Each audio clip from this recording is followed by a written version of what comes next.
What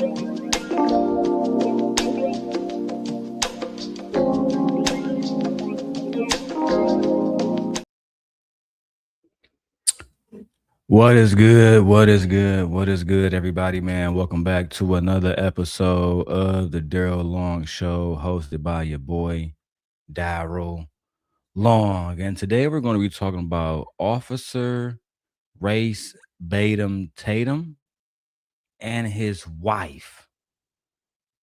Today we're going to be further examining Officer Race Tatum and his wife.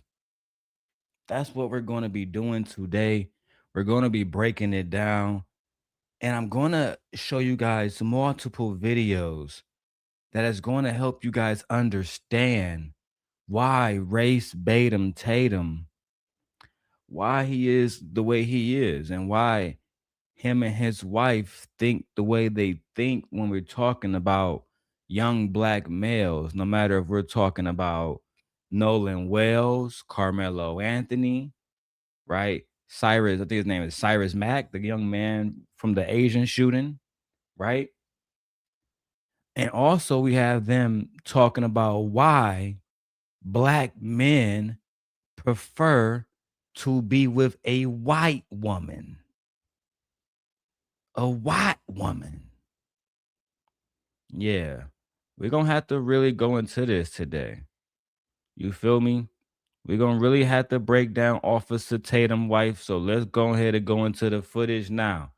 So Officer Tatum brought his wife, Karen, or Karen, one of the two, Karen, onto the show to react to biracial couples, right? Interracial couples, right? And interracial couples doing parenting videos. Now, these interracial couples are online basically talking about how they protect their spouses. In this situation, we have a white man with a black woman, and he is saying, I don't lie about my culture. We don't do that. I don't allow white men to call my black woman anything else but a queen, because the black woman is God. You see, this white man understands that the true way to be a good husband is to simp for your wife. It's really just that simple. So Officer Tatum, he don't like that. He don't like that a white man is acknowledging qualities in a black woman that are positive. Tatum don't like that. Right? So him and his wife, they hop on the microphone and they start getting shit popping. Let's go. Lexi and I have, we also don't let our families say anything negative about our spouse's culture. Lexi and I have both stuck up to our families to make sure that we preserve the atmosphere around our children and around our own marriage in general. Yes, stereotypes exist, but we do not overgeneralize in front of our children. Like, subscribe to the channel, hit the bell to get notifications anytime I go live. Fuck that. We ain't giving you no clout like that. So again, you have a white man. Shout out to you, Vixen. We have a white man saying that he loved his black woman. He said we have a white man saying the black woman is God. Okay? Now, I want you guys to pay attention to how, despite Officer Tatum having a white wife and his children being mixed children, biracial children, by minute 2 of this video, Officer Tatum is going to say that mixed kids are psychologically damaged. By minute 20, right, about 20 minutes into the video, Officer Tatum's white wife is comparing getting pulled over for speeding to talking to black parents about their kids in police encounters, right? She thinks it's the same thing. So I'm going to go through this one claim at a time. What's actually true, what's just grifting and opinions dressed up to make money, And we're going to lay out this racist playbook that these coons have now to make money. Also, we got to talk about how this mentality correlates back to the Nolan Wells family and why Officer Tatum and his wife recently have been attacking Christine Wells. Is that her last name? Christine Wells? Nolan Wells' mother. We're going to break down all of that right now, man. Let's get directly into the video, man. Welcome to the Darrel Long Show, bringing you the best in commentary, vlogs, video essays, and reactions. Let's get into this. I told you we had to talk about this. This biracial couple is online just doing the most. And I don't know if they're doing it for attention or they really believe the stuff that they're saying. Their page is _the Cole Life, and I think their last name must be Cole. But I brought a special guest in here to talk about this because there's nobody better to talk about a biracial children in a mixed couple like my wife, who's white. So welcome to the show. Now, don't forget about this, right? This man has 2 baby mamas. Officer Tatum has 2 baby mamas, and they're both white. They're both white women. I beg your pardon.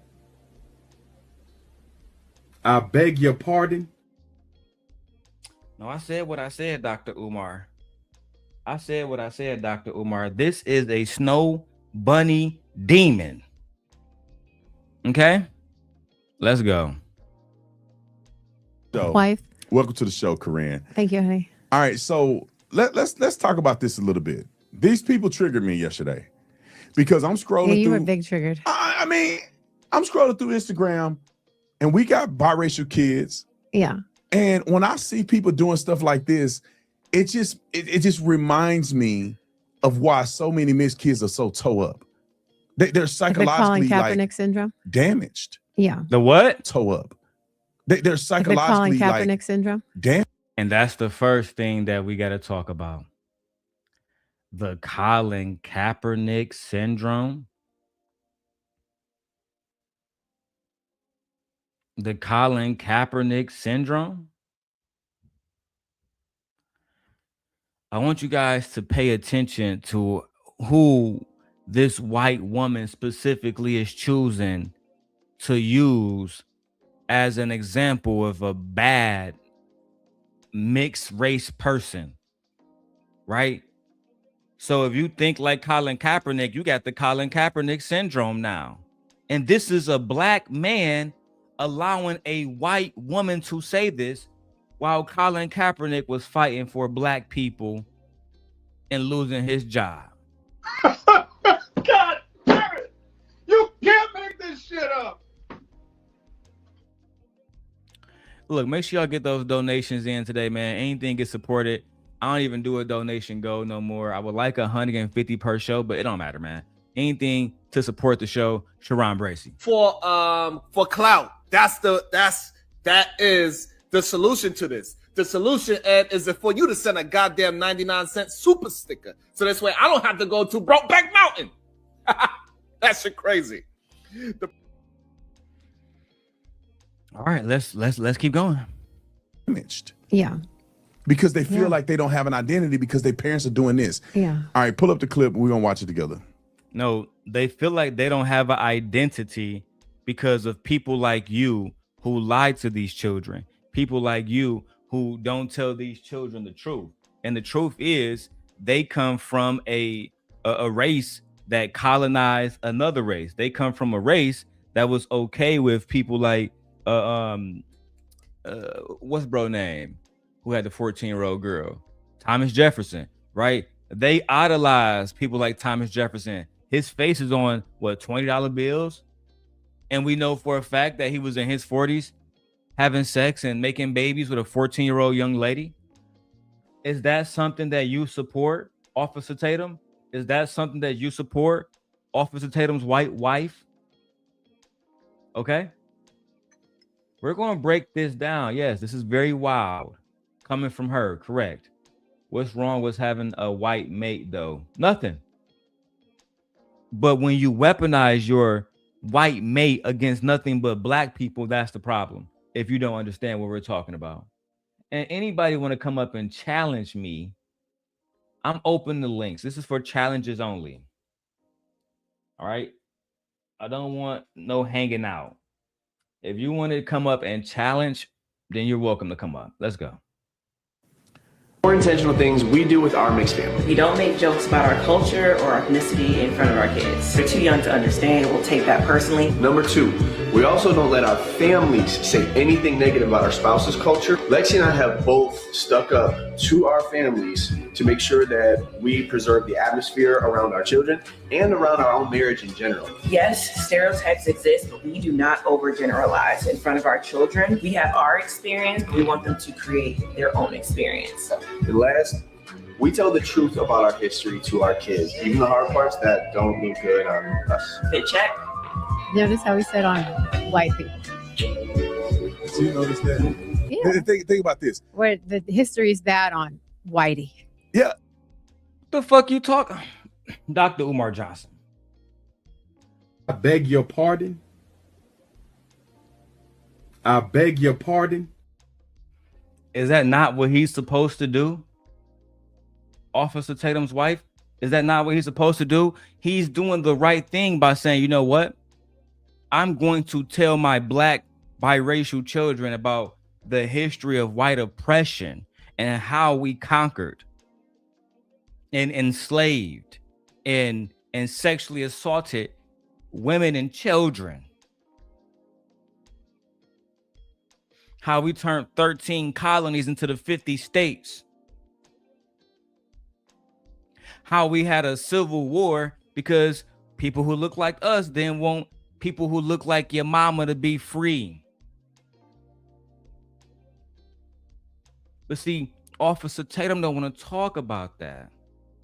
Let's keep going, man. I got a timestamp. Let's go.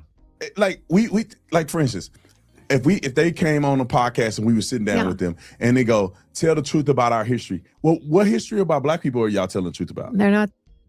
What the fuck are you talking about? When we talk about white people enslaving, we're simultaneously talking about black history as well. If I'm talking about, oh yeah, man, we got to talk about the civil rights and how white people were keeping civil rights and human rights away from black people, that's also black history as well. I can't talk about Dr. Martin Luther King and the history and his legacy without talking about white people and why Dr. King was necessary in the first place. I can't talk about the Honorable Elijah Muhammad and Malcolm X and the history of their legacies without talking about why, which is all we want to do. But white people today, especially white people married to black raccoons like Officer Tatum, they don't want to tell the true history. They want to do critical race theory. They want to go around and saying, well, was America really full of slave owners? Was the Civil War about slavery? Or was the Civil War about Southern independence? Isn't it?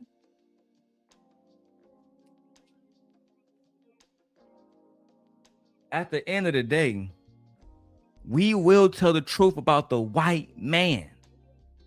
Talking about FBI crime stats, I guarantee it. They're not talking about people selling dope about. They're not talking about FBI crime stats, I guarantee it. If we talk about FBI crime stats, Mrs. Tatum, and I see you got the Gucci shirt on, right? You profiting off black people. You basically a slave owner now. If you want to talk about FBI stats, you and your husband come up here right fucking now, and I would debate Officer Tatum on FBI stats relating to children being harmed and which race of men is doing it. Which race of men is predominantly being charged with sex trafficking? Which race of men predominantly is being charged with sexual assault against minors? Which group of men racially, right, are the ones that's having sex with their own daughters, being married to children? Which group of men is that? Because I mean, we can also invite Tim Tebow for this conversation if y'all need to talk to a white man just to even things out. Matter of fact, let me help you. right? Because you want to talk about what? Gang violence? You want to talk about gang violence? Tim Tebow. Court. Yeah, let's go ahead and find that real quick. Yeah. This is the one. This is the one right here. But the problem is that the number now is not 57,000. With all of the work that all of these people and amazing law enforcement agents and nonprofit NGOs are doing all around the world, the number is not 57,000 like we said 2 years ago. It's over 89,000. We are losing the battle, and we are losing. Now tell them that is white men. Talk to them. The number one offender type is biological fathers, but by far, it is being done by middle-aged Caucasian men. Many, over half of them, college graduates. Many of them are educated, good jobs. This isn't just who we're thinking about. Like they're technical savvy, and I think that it is time that we call them out. Like that. We can't stand by and stand back. Like we have to stand up and say, not only are we not doing our job as men, it's actually the opposite. Instead of being defenders and protectors of our families, we're hurting and abusing. The number one offender type is biological fathers, but by far, it is being done by middle-aged Caucasian men. Where you at? We just upped the ante. Where you at?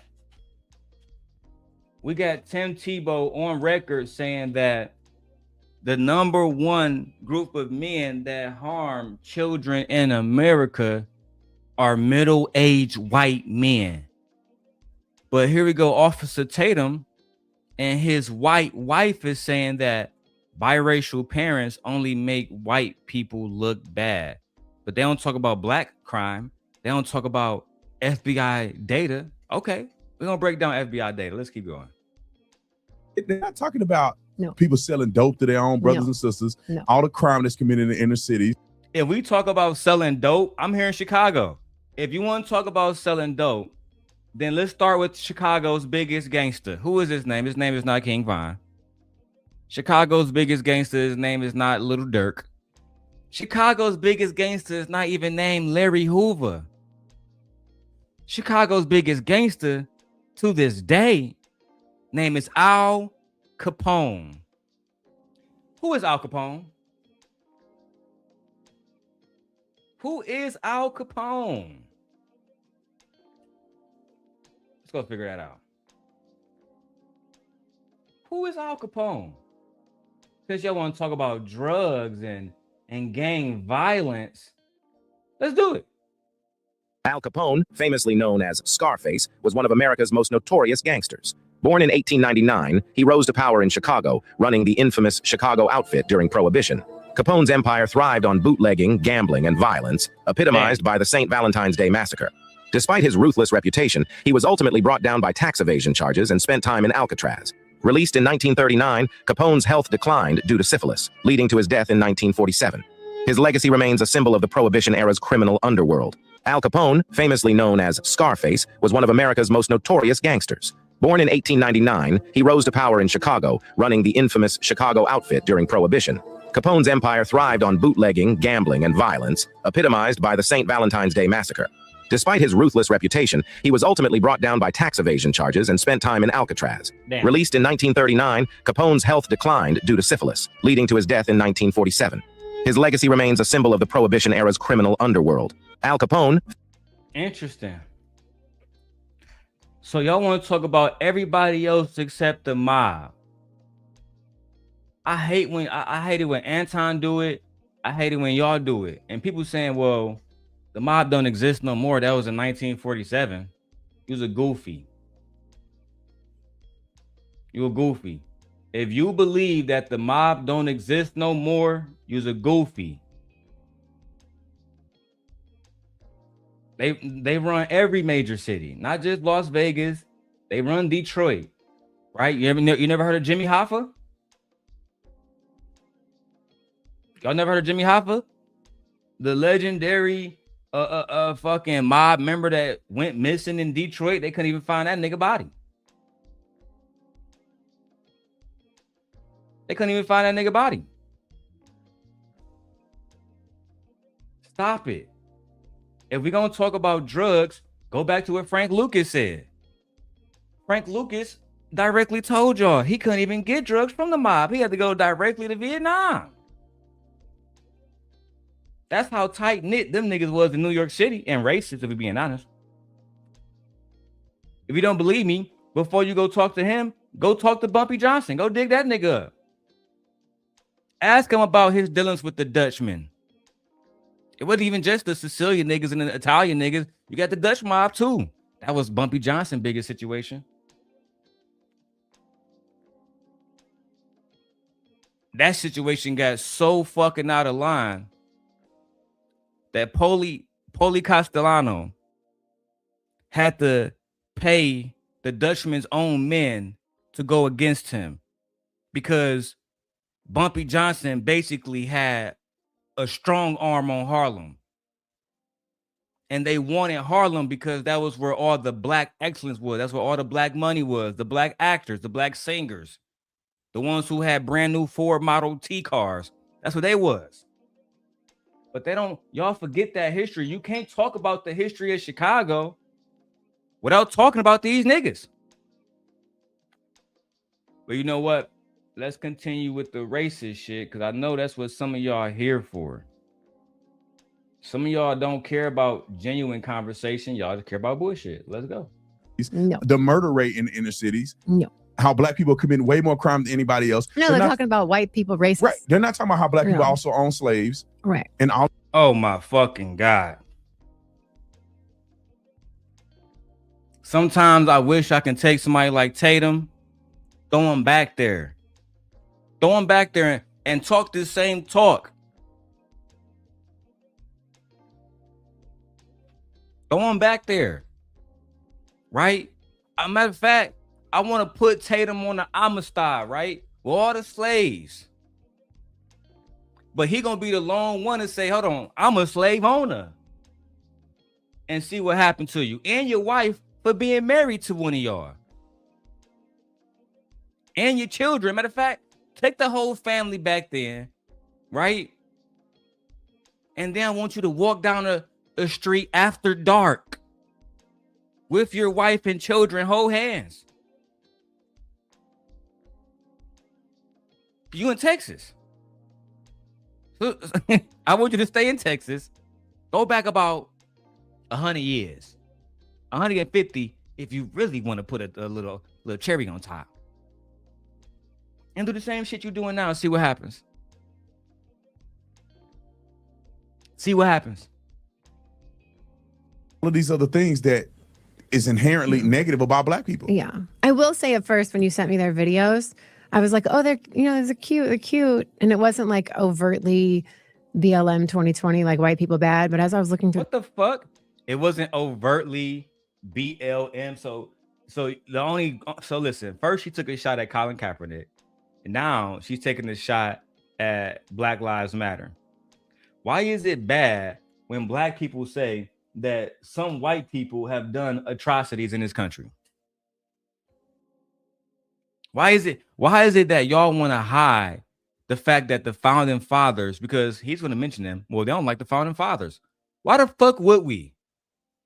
Why would we like somebody who betrayed their own queen? Why would we like somebody who is a fucking slaver, who was giving dick to 14-year-old girls? Why would we like somebody like that? And bigger question, why do you? Why? Why do you? I'll tell you why. Because those four founding fathers, they represent patriarchy.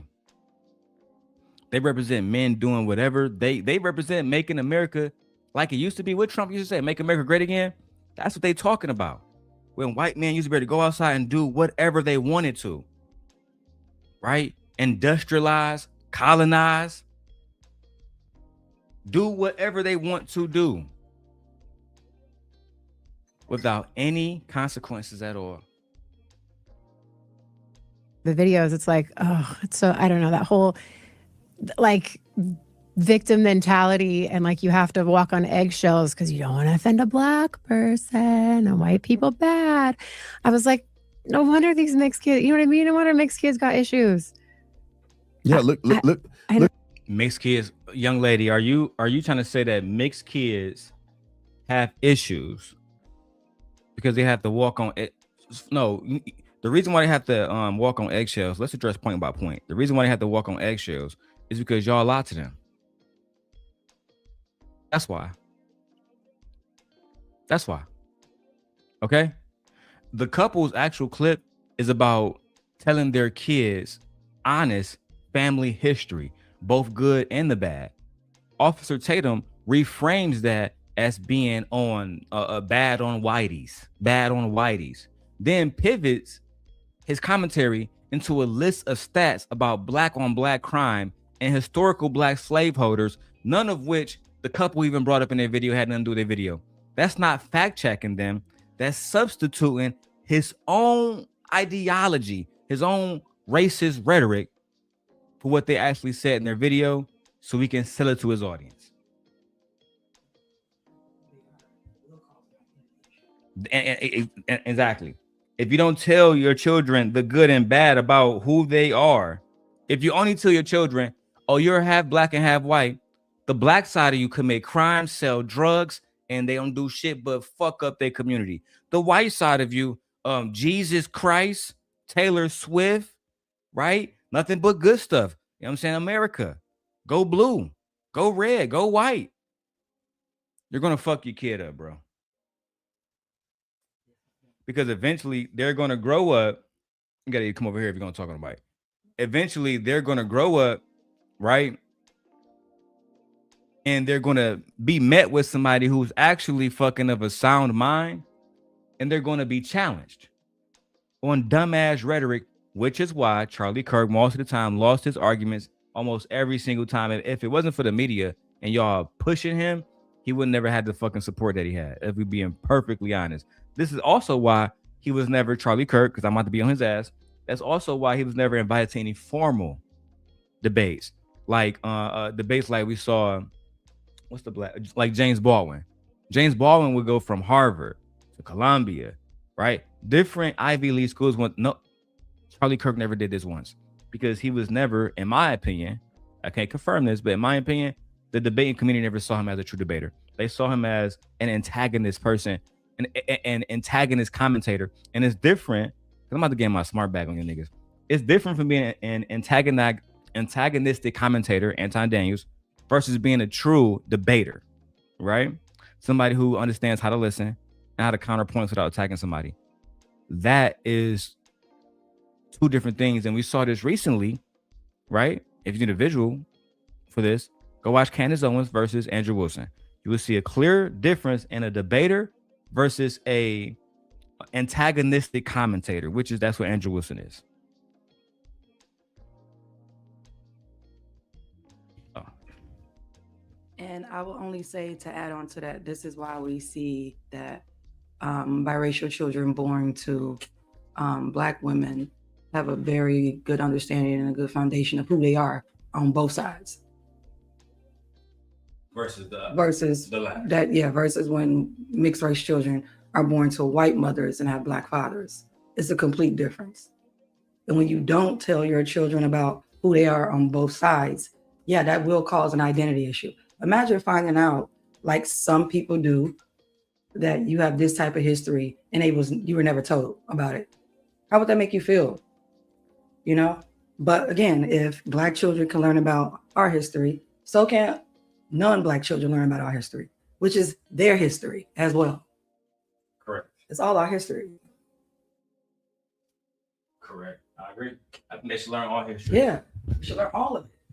I think they should learn all histories. Yeah. All right, let's go back to the show. We got to go back to their straw man arguments. It's actually very fucking sad. And then, guys, also, the link is in the description. Make sure you guys go check out my tech channel and my other channels. I'm going to be doing my Green Lantern review. Let me guys show you my Green Lantern. Let me put this down for a second. Let me gotta show you my Green Lantern little video file. It's so fucking lit, bro. Oh my god. Hold on. Where is it at? It's no. Right, chill. Where is it? Right here we go. Is this it right here? Yeah, boy. All right. Boom. The light is on, and the truth is coming. Watch my new Green Lantern review now on The Darrel Long Show. Man, play that bitch again real quick, man. Y'all not the only ones that's good with this AI shit. The light is on, and the truth is coming. Watch my new Green Lantern review now on The Darrel Long Show. Look, man, I know a little bit of this AI stuff too. I even got the AI camera. Yeah, it move when I move. But listen, make sure y'all go tap into my Green Lantern review. It's gonna be up soon. Let's get back to this review. Let's go ahead and finish this one up. These mixed kids, you know what I mean? No wonder mixed kids got issues. Yeah, look.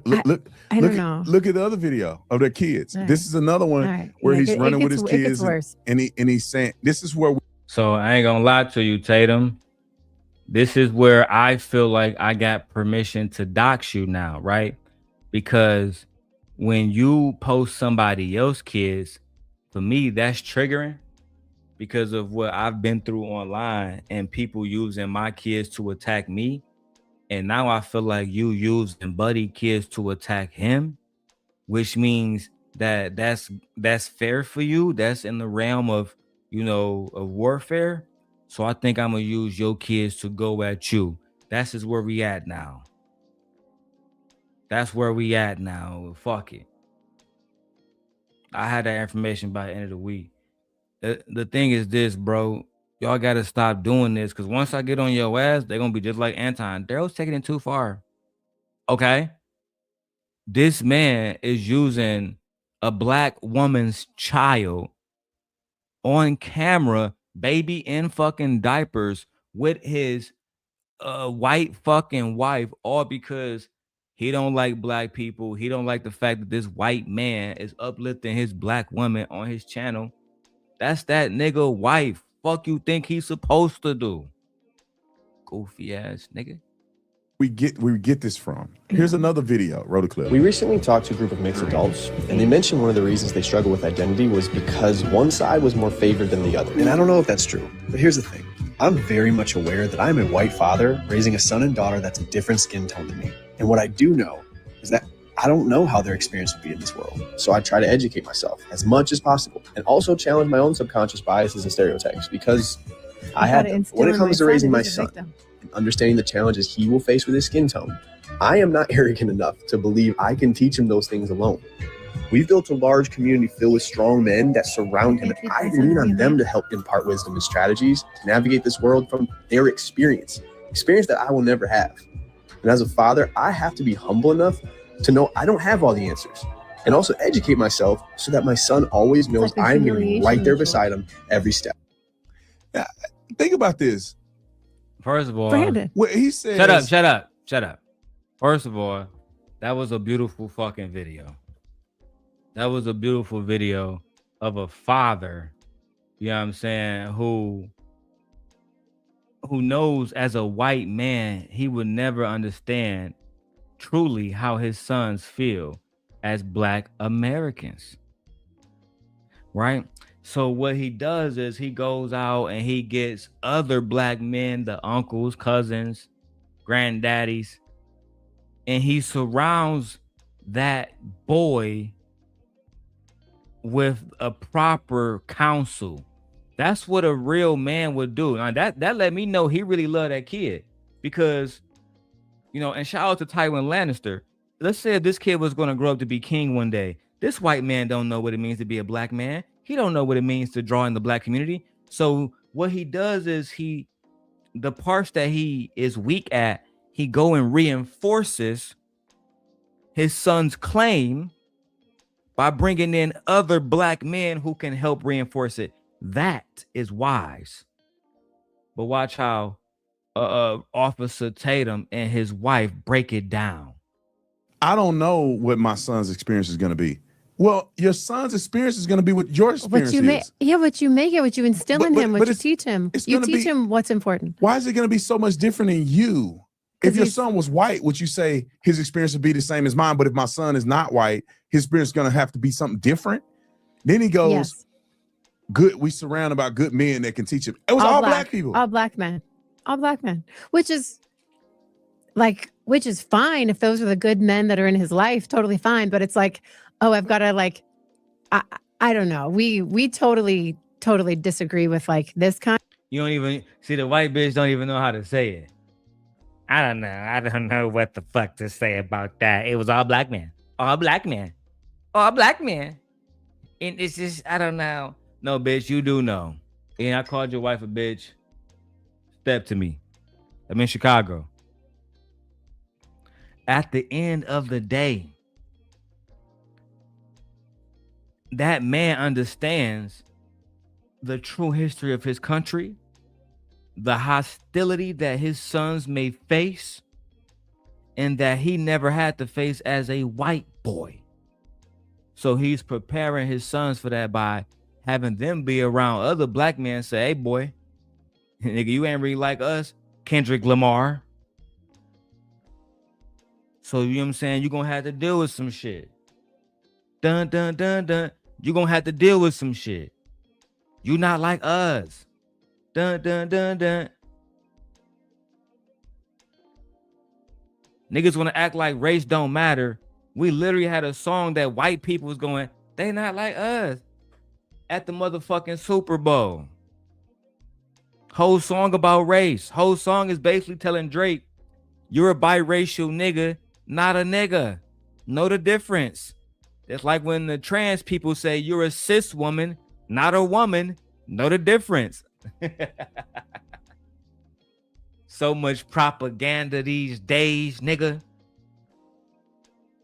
So much propaganda these days. Let me keep going on that, man. And for the record, shout out to women who are born women. That's not me dissing trans, but shout out to women who are born women. Shout out to Angel Reese.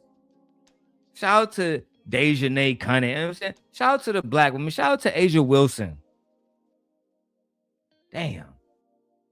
When Bo will say stuff like I'm black, and then Bo will say stuff like I'm white, and we're like, yeah, you're black like daddy and you're white like mommy. There's no better or worse. There's no like, oh, we got to teach him how to be black and we got to teach him how to be white. It's like, no, you're Bo. And I don't know, the way I see it is like, you got the best of your daddy and the best of your mommy. Like, you're going to run circles around everybody else. You know what I mean? I don't. Right. A typical white woman. You got the best of your mommy. You got the best of your daddy. You're going to run circles around everybody else because you got that white blood and that black blood. You're going to be smart like your mommy, but you're going to be an athlete like your daddy who played football. He played football. You're going to be able to play football too. You're going to be able to jump real high too. You're going to be able to catch a ball too. But when it's time to go to school, you're going to have that white gene kick in. That's basically what she means. So when she says the father is saying something pretty humble here, I don't have all the answers. I can't fully know what my son's experience will be. That's Officer Tatum's response to insist, you know what I'm saying, that his son's experience is going to be whatever your experience is, whatever you want the experience to be. That's bullshit. Whether a white parent can fully understand what their black child will face, because let's be honest, race is real. Racial tension is real, right? There's an ongoing debate about if there's going to be a racial war or not, which to me, that sounds fucking crazy in 2026. Tatum and his white wife, they're wrong. They're trying to assert their opinion as if it's factual data, and that's what I don't like about these niggas. That's what I don't like about these niggas. Let me get to some comments. I haven't read comments all day. Let's see what we got going on here. My wife says maybe her time will be better spent doing research on TikTok and looking up biracial born to white mothers and how they feel like they want black mothers and will be better off with black mothers. Child. Hey, Fear. That's honesty. That's honestly what she should be focused on, because your biracials are going to have issues. You mean her children with Officer Tatum? Child. Fear says, I finally caught alive. Yes, yes, yes. Vixen says, she think I'm going to like Green Lantern. I watched it twice. I got my video recorded. Okay. I just got to just finish editing, B-roll, upload. Okay. Let's go back to the video. The next segment, because I'm going to just play until about the 10-minute mark. All right. 10 minutes and 56 seconds. We have to go over what I'm calling segment 3, the Trayvon Martin rewrite. This is the part that pissed me off. And they're going to make it seem like Trayvon Martin was a fucking danger to George Zimmerman. And George Zimmerman was rightfully acquitted. And he got off basically scot-free, and they agree with the shit. This is disgusting.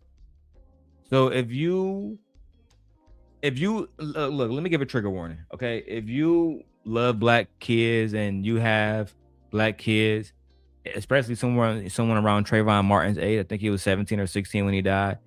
If you guys are triggered by this, just click off. Fuck it. Okay. It's not that important for me to get views.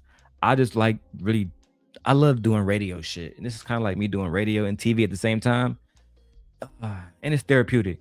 But let's go over what I'm calling the Trayvon Martin rewrite. Trigger warning. And also it's very interesting because there's a few more clips they gotta play. Yeah, it's a few more clips, but it's very interesting because you don't create things that are not there subconsciously. Right. Yeah. Our kids have experiences with both sides of the family equally. Like I don't think Bo is like, my grandmother's black on my daddy's side, and it's Grandma Brenda, Grandma Carol, my daddy, your daddy. He hugs, he loves. Everybody's the same. Nobody's even talking about. This cousin's, this cousin's black, this cousin's Mexican. We don't give a fuck about what happened in your family. I know I said I was gonna stop at 10 minutes. I still got my timestamp. Fuck it, I gotta get in here.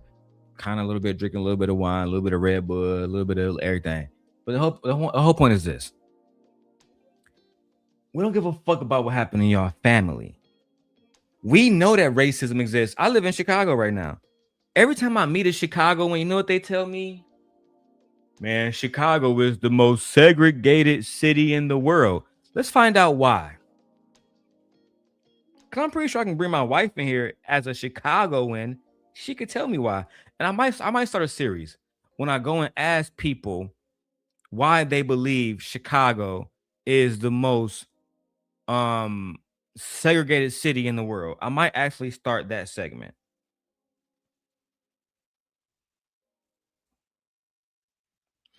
Gemini, can you tell me why people in Chicago say that Chicago is the most segregated city in America?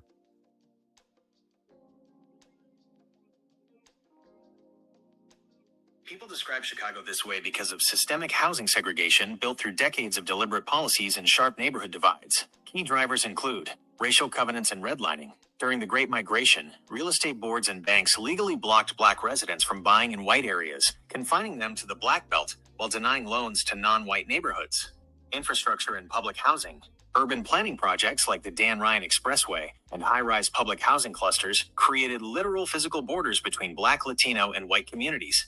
Sharp geographic divides. While the city as a whole is racially diverse, roughly equal parts, Black, Latino, and white, individual neighborhoods remain largely homogeneous, with the north side predominantly white, the south side predominantly Black, and parts of the west-southwest sides predominantly Latino. That's my experience. I go downtown, anything north of downtown, mostly white. Go anything south of downtown, mostly Black. Go anything west of downtown, near Midway and all that shit, Mexicans. That's the facts. So you want to act like we're like, sometimes I feel like we're living in the same time that Dr. King and them was.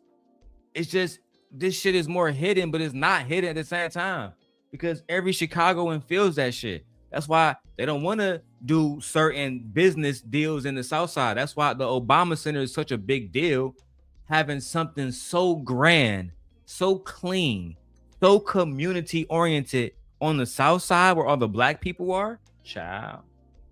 Like, it's just people are people. All right, let's play another clip. We got This Mexican. This like it's just people are people. I wish it was that way. White woman. I wish it was that way. But it's not. It's not.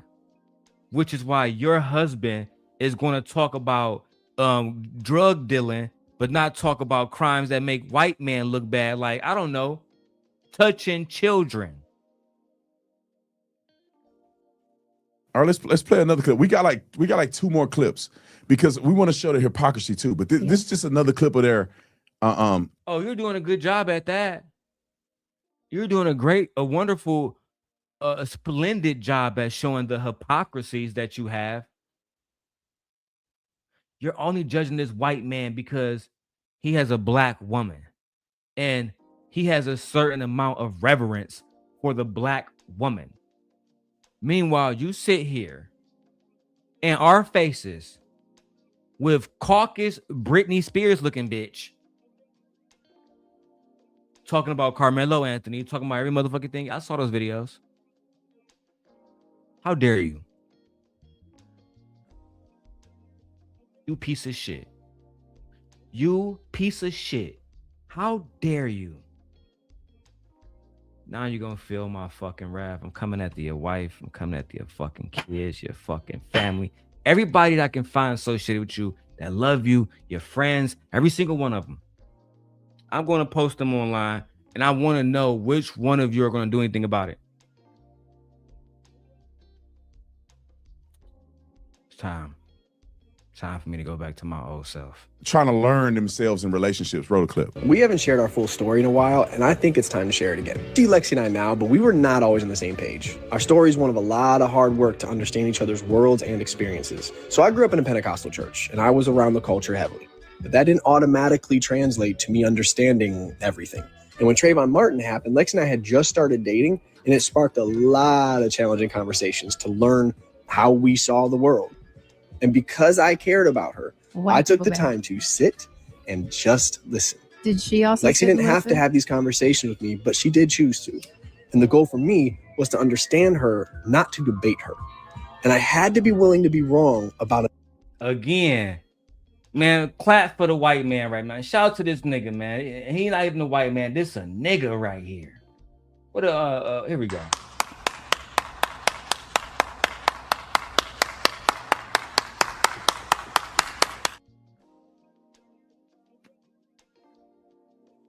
He said that when he first got with his shorty, the Trayvon Martin situation happened, and he didn't be a typical white man and try to talk about how, George Zimmerman, fuck that nigga, right? He said, you know what, baby, I'm gonna just listen to you. I understand that this incident that really isn't an incident has systemic traumatic implications on you as a black woman. And as your husband, as the man that loves you, I'm going to just listen to you. That's what we need sometimes. What's up, Lady Quantum? That's what we need sometimes. We need allies, true allies, not allies. You know, this white man is more of a real husband to his black wife than Officer Tatum white wife is a good wife to this black man. Because if she was a good wife, she would say, honey, why you on this bitch shucking and jiving? But she support the racist goofy shit. Now let's get into this shit. Let's get to it. A number of things. Changing my perspective of society and the way things work was not easy. And processing what my role is in that society was not easy at all. But we committed to getting on the same page before we got married. So let's set the record straight. Empathy is not weakness. I'm going to say this too. Most times when I see them white dudes with a black woman, nigga, they be bad. I was downtown Chicago, and everybody know when I'm doing Lyft, I film it, right? I film all my rides the whole time I'm out there. Nigga, I saw this white dude with a black woman. I thought she was Meg Thee Stallion, nigga. She was, nigga. These white boys are learning how to take good care of a black woman. They're learning how to show emotional discipline. The link is pinned in the chat, man. Dusty, if you want to come up, man. If any of my white brothers want to come up, I'll drop the link right now. And that's really flow state. I'm going to get that nigga a wrench, man. That's my nigga. Learning to process pain is not weakness, and covering your spouse is not weakness. And if you see that differently, you might just be ignorant. Facts. You learning to before we got married. So let's set the record straight. Empathy is not weakness. Learning to process pain is not weakness, and covering your spouse is not weakness. And if you see that differently, you might just be ignorant. And that made me think about Charlie Kirk. Remember Charlie Kirk said that goofy ass shit? Empathy is a weakness, man. I don't fuck with empathy. Sometimes, a certain amount of people in our country might have to get knocked the fuck off to maintain national security. You get what I'm saying, buddy? No, dog. You won't hold shit. You feel me? And I'm still got to cover that Tyler Robinson case. Let's go, man. I'm almost at the timestamp. Fuck.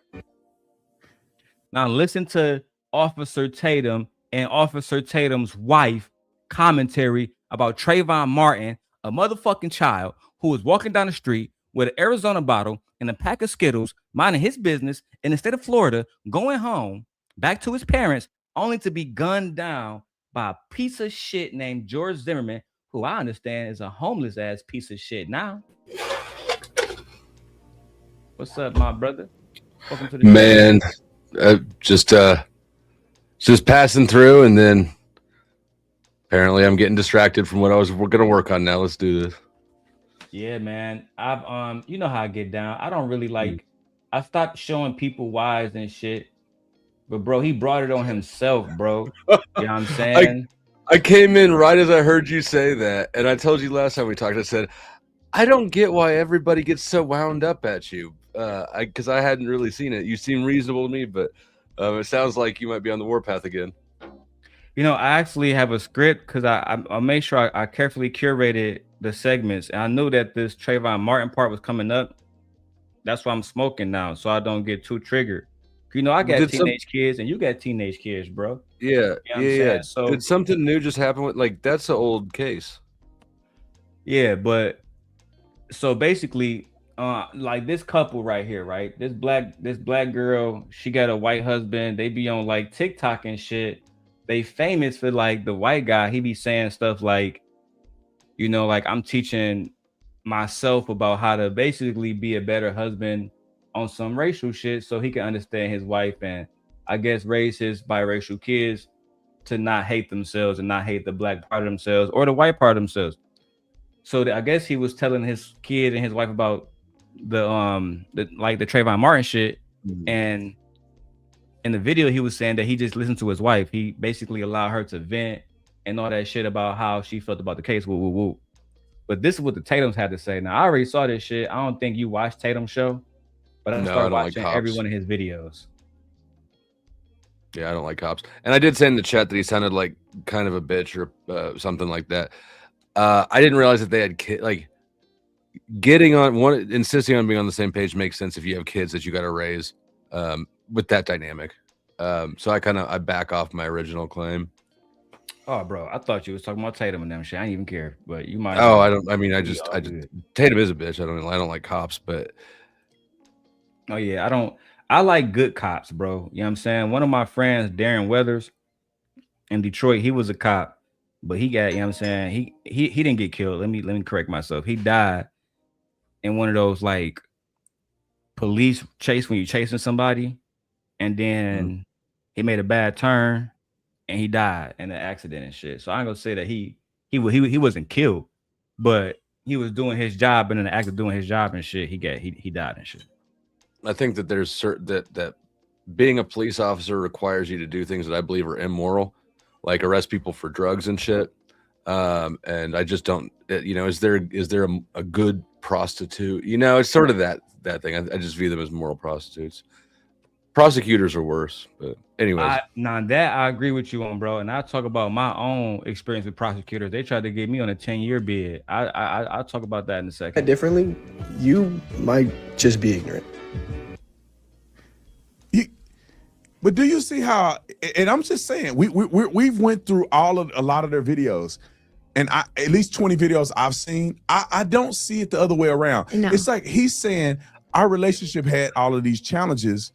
Trayvon Martin is a pivotal point. The challenge was me being white. That's exactly what it is. It's about really him being white. Yeah, I have to sit down and listen. I have to educate myself. Nothing. She's right. She didn't listen to She's nothing. right.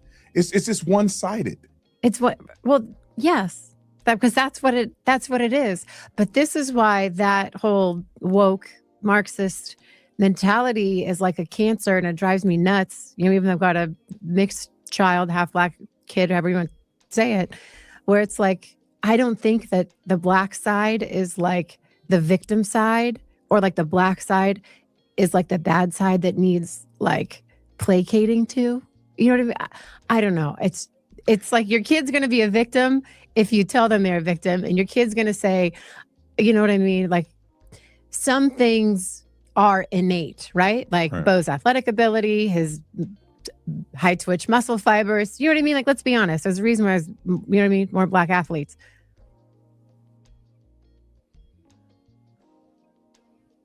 The fuck did you just say?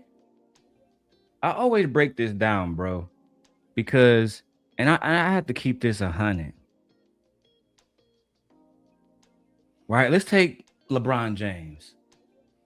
Let's say he's the best black athlete we've seen in the last 20 years. Go get a Navy SEAL, right? Go get a Navy SEAL. And go get, I think his name is David Goggins, right? And see who is better in shape. It has always been my opinion that because white men predominantly in the country own most of the businesses, et cetera, and predominantly participated in the military and all of the businesses that outfit the military, they don't have no need to go throw balls. They don't have no. That's actually a really interesting perspective that I hadn't thought about. That culturally, there's different directions that physically elite members of the race will take. I hadn't considered that. Even we think about it on a micro level, right? In Detroit, say that again. About all the businesses owned. You think about all the Ford motor companies, all the little Lincoln dealerships, all the Audi dealerships. All those are non-owned black-owned businesses. So they, I would believe their children have an obligation down there to carry on a lot of those businesses, right? But in the black community, it's the exact opposite. Fathers are more than likely workers. They're more than likely laborers. I mean, I don't know that I think that there's a lot of like being an athlete is a lot more prestigious job than inheriting your dad's, you know, dealership. But regarding the military stuff, I do think that with white people, there's a lot more culture of my grandpa served, my dad served, now I'm going to serve. And maybe I'm wrong. I don't know. I was never in the military because I don't really like authority, but I put it like this, right? I bought my truck at Gillespie Ford here in Gurney, Illinois. Gillespie Ford is a family-owned, operated Ford business. They've been operating for like the last 70 years, bro. They hire over, I think they say over like 600 people, bro. You feel me? Dealership. That ability to put people in positions where they're making. I had met a young man because I went up there to get my tires, and it was petty. I could have went to the gas station, but I had like a low air in my tire. Fuck it. Right. I went to the dealership, said I need air in my tires, bro. Young man was 19, making like 72,000, bro. Was he a salesman? Just working for Ford. Was he a salesman or? No, he was a mechanic. Hmm. He was a mechanic. He was over there with the rest of the guys, you know what I'm saying? Fixing cars and shit. Like all the cars, you know how like in the service department, they have a whole bunch of cars, like they have like appointments and shit. So they was all lined up to get different shit done. But him and like four of the guys did all that shit. And I asked him, how much you make, bro? He said, I make about 75,000 after taxes. I said, what the fuck? How old are you? I'm 19. I said, ain't no way, bro. So you didn't go to school?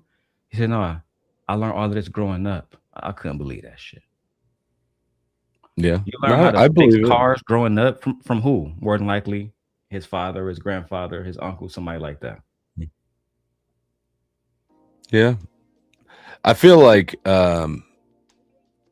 well, kids who grow up learning how to fix cars are normally the poor kids because they had to learn. I agree. I mean, we were middle class, and I taught myself as an adult how to work on cars because I was poor for a while, but because you had to. I had to, right? But when I was a kid, we didn't have to. Yeah, we didn't learn that. The only thing I can say to that is when I was in Central Michigan, and I was working at Mount Pleasant High School, and it was my first time seeing that they had a section where people in the community would bring their cars, and they would bring their cars to the school, and the students, they had a class where the students would actually work on the cars and fix them up for people in the community for free. It was crazy. I had never ever seen nothing like that ever in my life before. And to me, even with my oldest son, he was in a robotics class, but only because he was in a private school that was predominantly Caucasian. That's how, that's kind of how it is in Detroit. I can't speak for everywhere else. Even in Chicago, I live in the suburbs, so I can't speak on the inner city and how the inner workings are there. You know what I'm saying? But when they talk about black athletes, his wife mentioned that, it's of my belief, right, that when you think about Michael Jordan's father was a poor ass fucking farm worker in North Carolina. He had nothing to pass to Michael.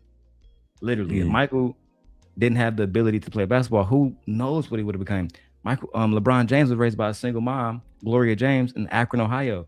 She had nothing to pass to him. Thank God he was born 6'8", with the abilities that he had.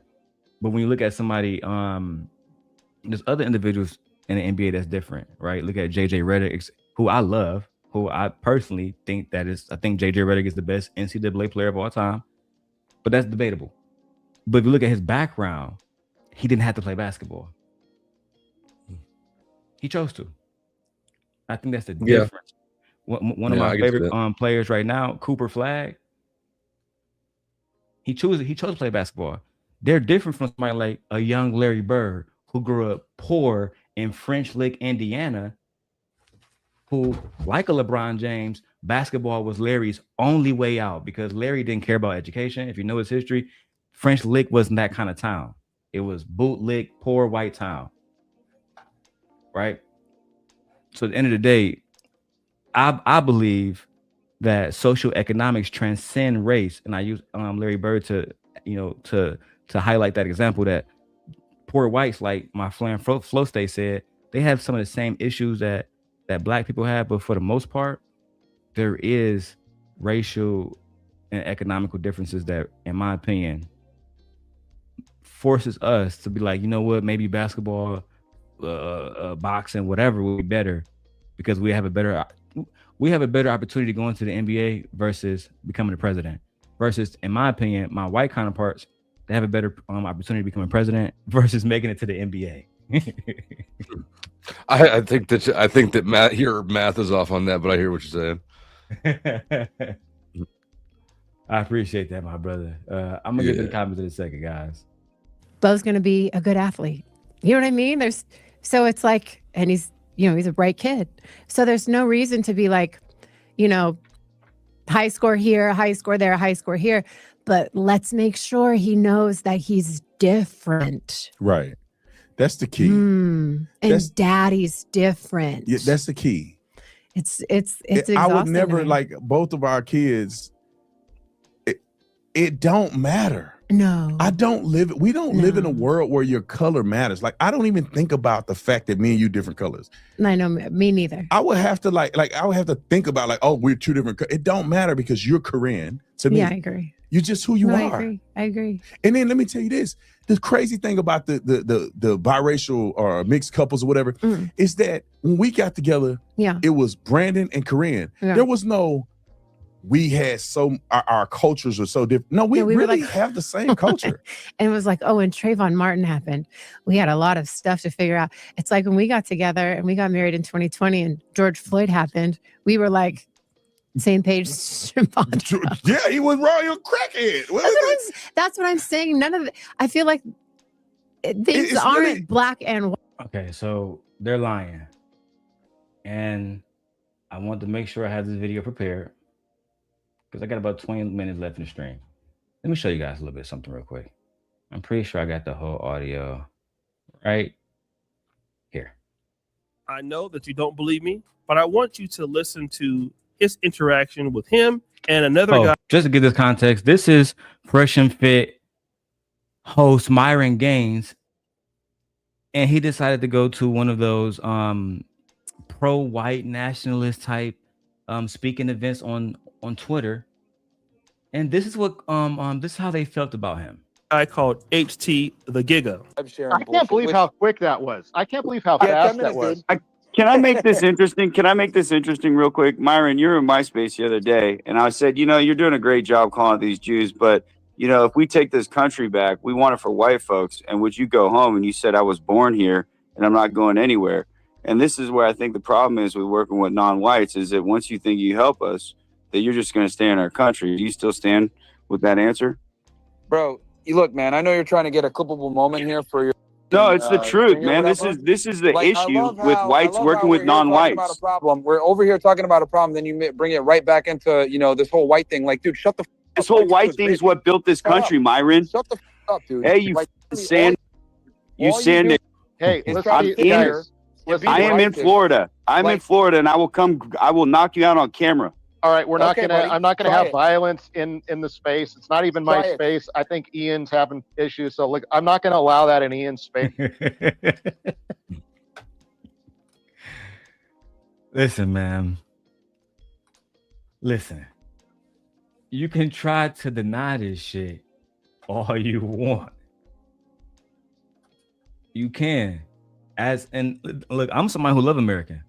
I went to Central Michigan. One of the first things I would get, like one of my talking points that I would try to use to bring racial tension down, and I would ask people, do you care about your country? Do you care about America? That's the first thing I want to know.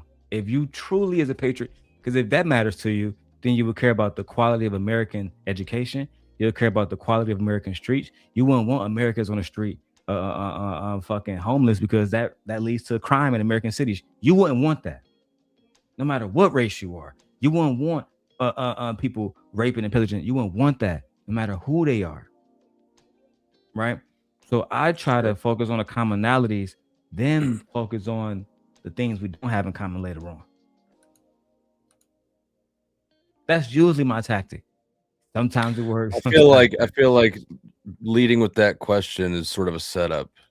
Is it a setup?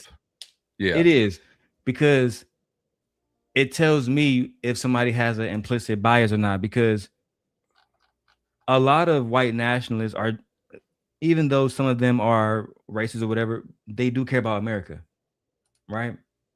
Well, I mean, sort of. I mean, yes, but maybe not the same America that you or I see.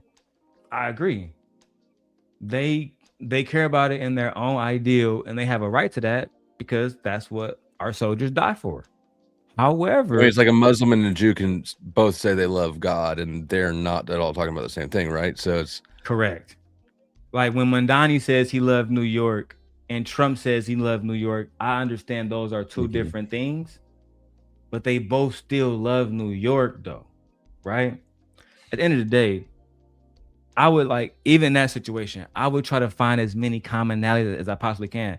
I think the problem is people like Trump and people who support him, like Tatum, they focus on the differences far too much. Far too much, bro. You know what I'm saying? I mean, it wasn't Tatum. Like Tatum was just saying though that he doesn't see the differences. He was when he just. I didn't watch the whole thing, but it just now sounded like he was saying the opposite. But that's the problem, right? You can when you see, you can't be in America and say I don't see racism. I don't see racism. I don't believe racism exists. I don't believe institutionalized racism exists. You can't be ignorant like that and expect people to believe that you're still credible and genuine. Do you know who Psychopatheist is? Have you run into him? Clue. Okay, he's got a channel. In the black, I don't know if black supremacist is the right word, but the black sector. And he's come over to my show once or twice though, and so I wander over there every now and then. The last time I was over there, I was talking to somebody who was making the same point that you were, which is basically you have to see what I see, or else you're the problem and you're ignorant, which I find a disingenuous position. And so I said, okay, tell me an example of how you personally have been negatively impacted by by being black. Like, how has this negatively impacted your life? And the example that he gave me is that he grew up in an area where that experienced white flight in the 70s and 80s, and the schools were so bad that he went to high school that wasn't even accredited. Turns out his example of how white supremacy had affected him, or being black had affected him negatively, was exactly the same experience I'd had because he's from the same city as me. It wasn't a good example at all. The only person who could relate to his example of having been victimized by being black is the only white guy on panel. I disagree with your take on this. I think that, I don't think that you have to see it, or else you're ignorant. I think, well, for one, I think that what happened with the person that you're describing is about social economics, right? That's why I used the Larry Bird situation. A poor white person like Larry Bird grew up under his father, Joe Bird. If you don't have revenue, right? Larry Bird grew up worse than Big Meech's son, right? Because of the economic differences. But the thing about it is this, is if because like, let's say French Lick, Indiana, Big Meech wouldn't be able to even walk outside after sundown, right? We can use basic things like that, right? In certain towns, let's go back to like Mississippi, Nolan Wells, which is why people keep bringing up their history. Sundown towns was infamous. That is just one difference. A poor white person can still walk down the street. A poor white person can still vote. And even if we take it to, because let's say that's the arguments of yesteryears, what about today? In our opinion, let's look at the situation that they were talking about, George Zimmerman and Trayvon Martin, unarmed, right? Because they talk about gangsters, they talk about that's what we're supposed to represent. But Trayvon Martin represented none of that. He was an unarmed young black man, but he was still demonized in the media. And the person that killed him on video, on audio, right? Screaming for his life. I still remember to this day, begging, help, help, help. Nobody helped him. But George Zimmerman received help. Millions of dollars in donations after he squeezed the trigger and used the stand your ground law, saying that he was in danger, and anybody with common sense knew he wasn't, which told us it was just a public lynching, right? But they're reframing that like it was anything else but that. Yeah, I think that Zimmerman was in the wrong. I disagree that this is proof of, anything other than people are fucked up and the justice system is fucked up, and it's always going to get things wrong, right? But try like. And I don't remember that case as well, but what's the one in Texas just now with the stabbing, right? Austin Metcalf, Trayvon. Right. I think that we, the public, are responsible for, I don't think that there was a racial element in that. I think it became racially sensational. I mean, as far as a motivating factor, obviously there was different races, but I don't think that the incident probably was caused by that at all. I think that the injustice of the massive sentence that he got was due after the fact to the way that the narrative spun it into a political, racial sort of bullshit story.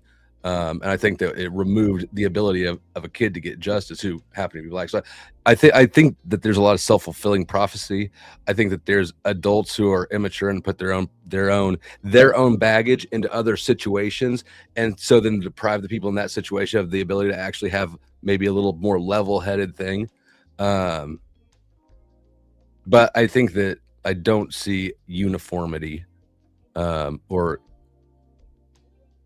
I just feel like we get race baited sometimes, for sure, but it's all interpretation, right? I got my house when my story when I got rated 3 times in 1 month. If I were black, I mean, how many people do you know have been rated 3 times in 1 month? If I were black, I could see how that would be easy to blame that as the thing. Fair enough. That might be the thing in a certain situation, just not in yours. And as far as as far as addressing it as, well, some people when the law is fucked up, I think that's an oversight, right? When we peel back the layers of what makes them fucked up, why they're fucked up, I think that's when psychologically we start to understand that they have implicit biases. That's where it always come down to me. When you look at Courtney Clement case, she was charged to 6 years. 4 of those years they're giving her as time served. So she killed her black boyfriend and only going to do 2 years in jail, when we have video of her assaulting him on camera. In the situation with Trayvon Martin, George Zimmerman was able to plead self-defense and get no time at all. Whereas we know from the first interview that Hunter Metcalf did with Will Kane, he described the situation. And that's my favorite video to use because it was 24 hours after his brother died. And he says that he was the one that approached Carmelo Anthony and Austin stepped in to defend him, which to me would give motive that was them double teaming him already, right? But he wasn't allowed to go under the self-defense, and he was charged the way he was charged.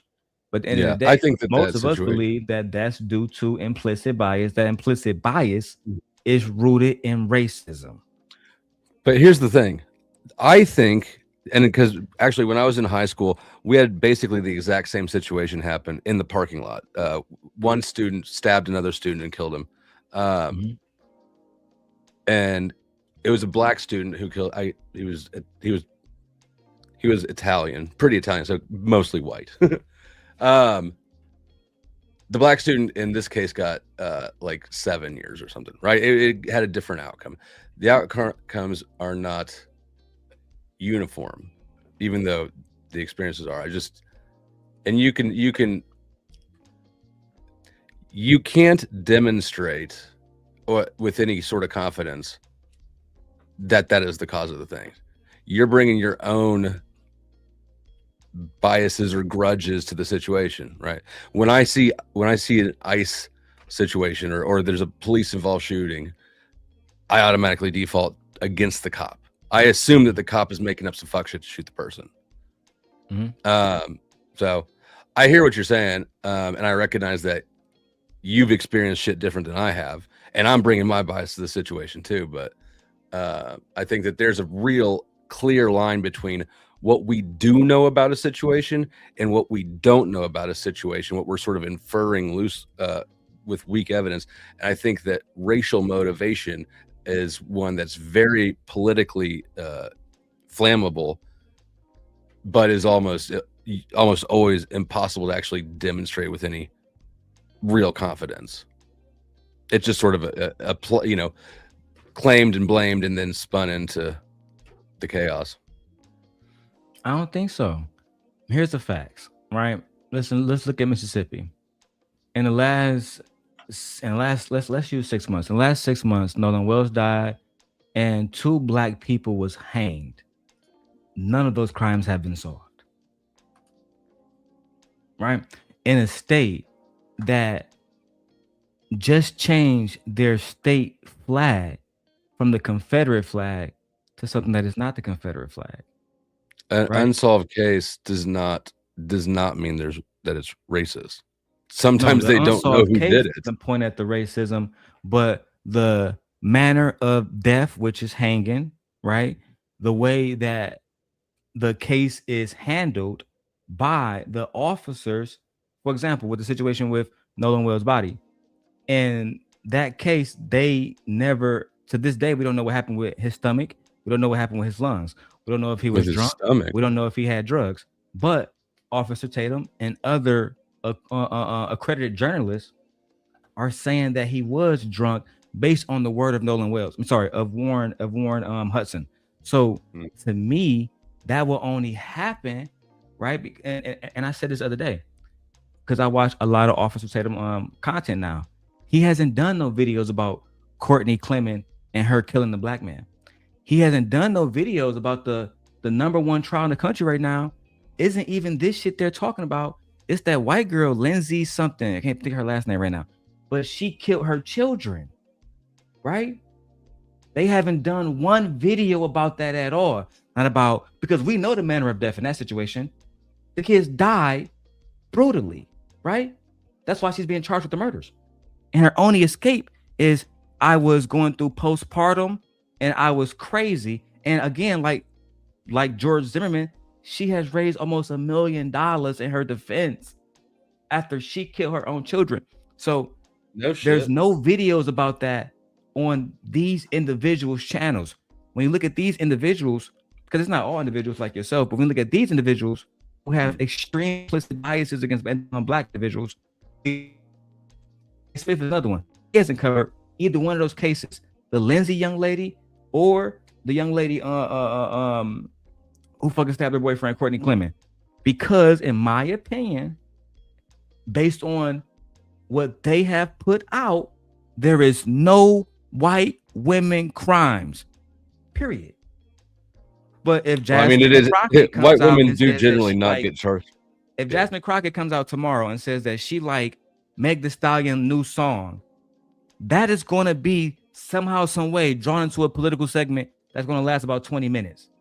But not, so to me, it's not that we're using our implicit bias or we can't build a concrete argument.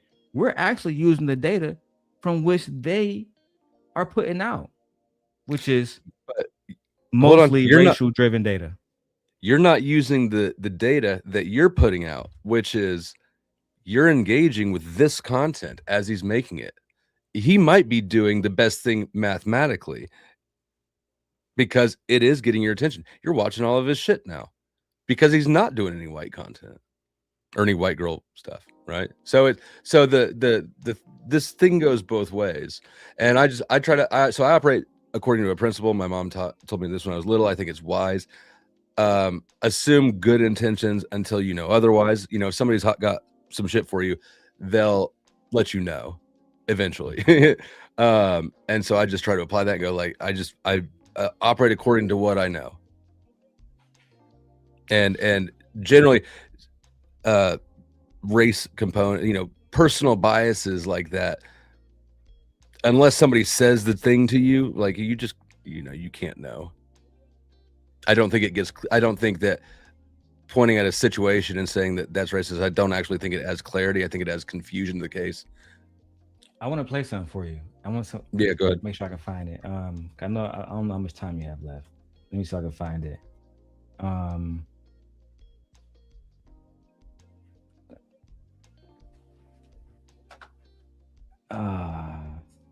I want to make sure I find the exact clip, right?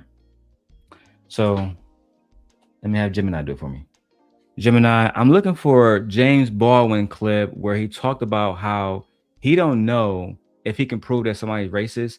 He can only talk about the difference between the textbooks that they give the white kids to the black kids. Help me find that video, please.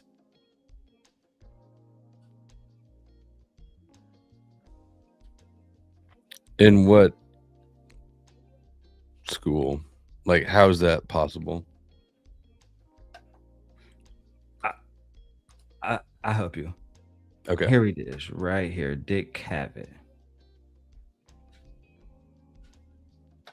Perfect. So now I need to open this on my YouTube channel. Give me 1 second. I'm gonna gonna show you this. James Baldwin on Dick Cavett. I haven't watched a Dick Cavett show in quite some time. Do you know Dick Cavett? No. He was in the 12-minute one. Perfect.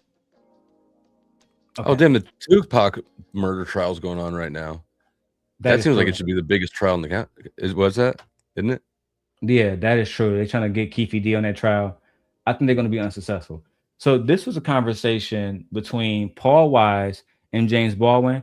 James Baldwin being the legendary writer, and Paul Wise, if you guys don't know who he is, he was a Yale professor. I think he passed away now. But well, they both, I think all three of these guys are dead, to be honest. But let's watch it. I'd like to add someone to our group here. Professor Paul Weiss, a Sterling Professor of Philosophy at Yale. And I guess I don't, yes, I do have a copy of the book that he recently wrote with his son, one you may have read about in Time Magazine, called Right and Wrong. It's a dialogue between father and son. His son is here and will be out later. He's a lawyer. And Mr. Weiss is, did I mention this? Sterling Professor of Philosophy at Yale. You've seen him on the show possibly before. He's the most interesting teacher I had at Yale because he was, he didn't lecture. The class was fluid. He, I'm going to look at the timestamp. BRB. Answers questions as they're fired at him. And I'd like him to meet you if you haven't met him yet, and to meet Mr. Baldwin and Phyllis Newman. And here's Dr. Paul Weiss.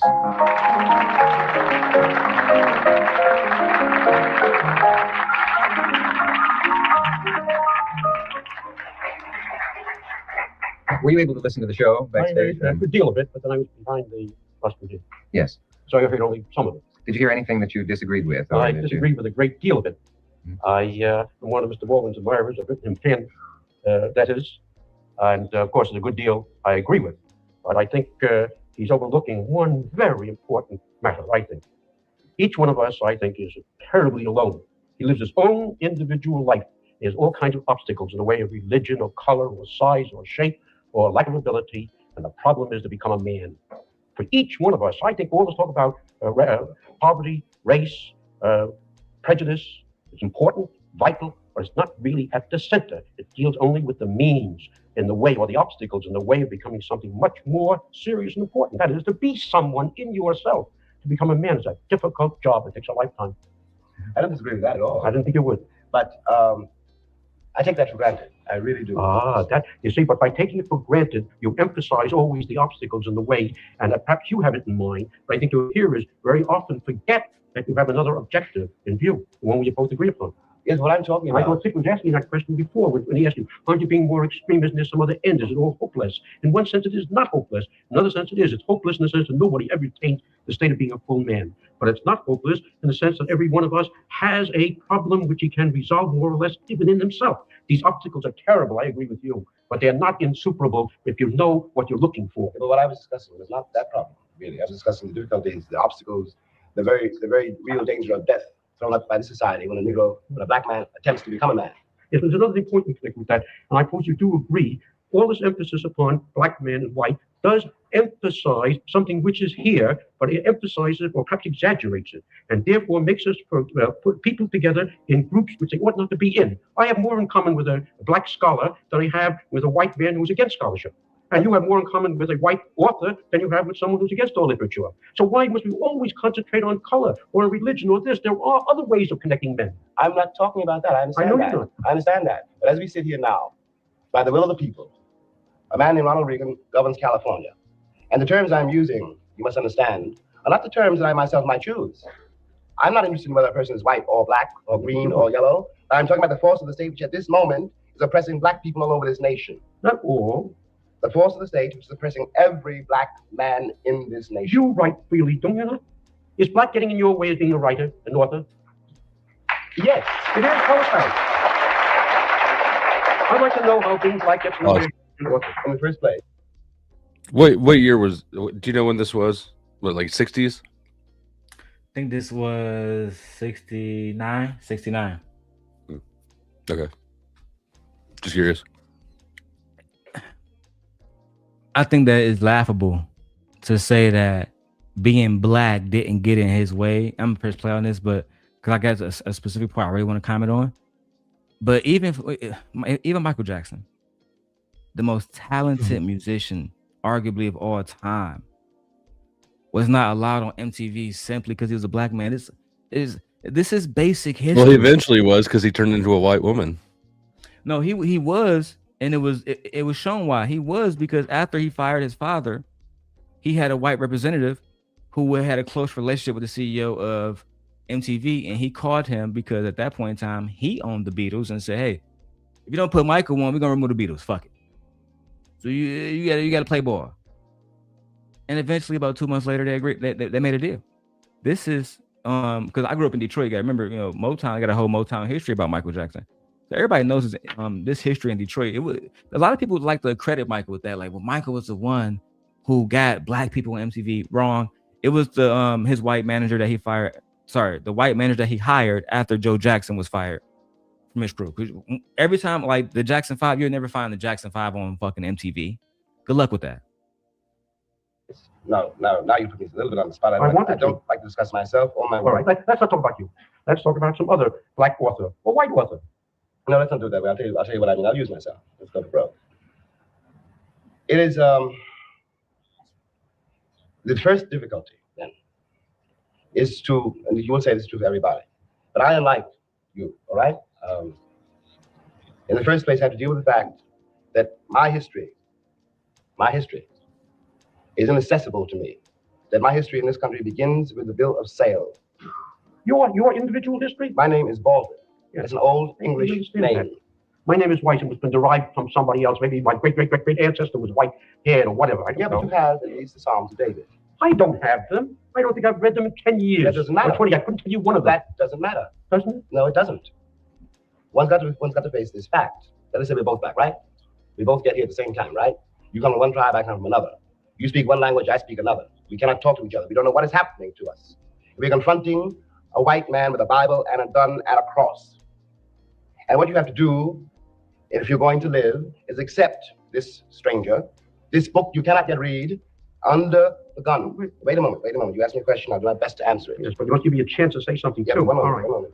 I really don't. I'm not trying to. Can I do something even more unforgivable because due to the mechanics? If we don't pause now, we may not be back for a while. So we will, and then we'll be back. Stay with me.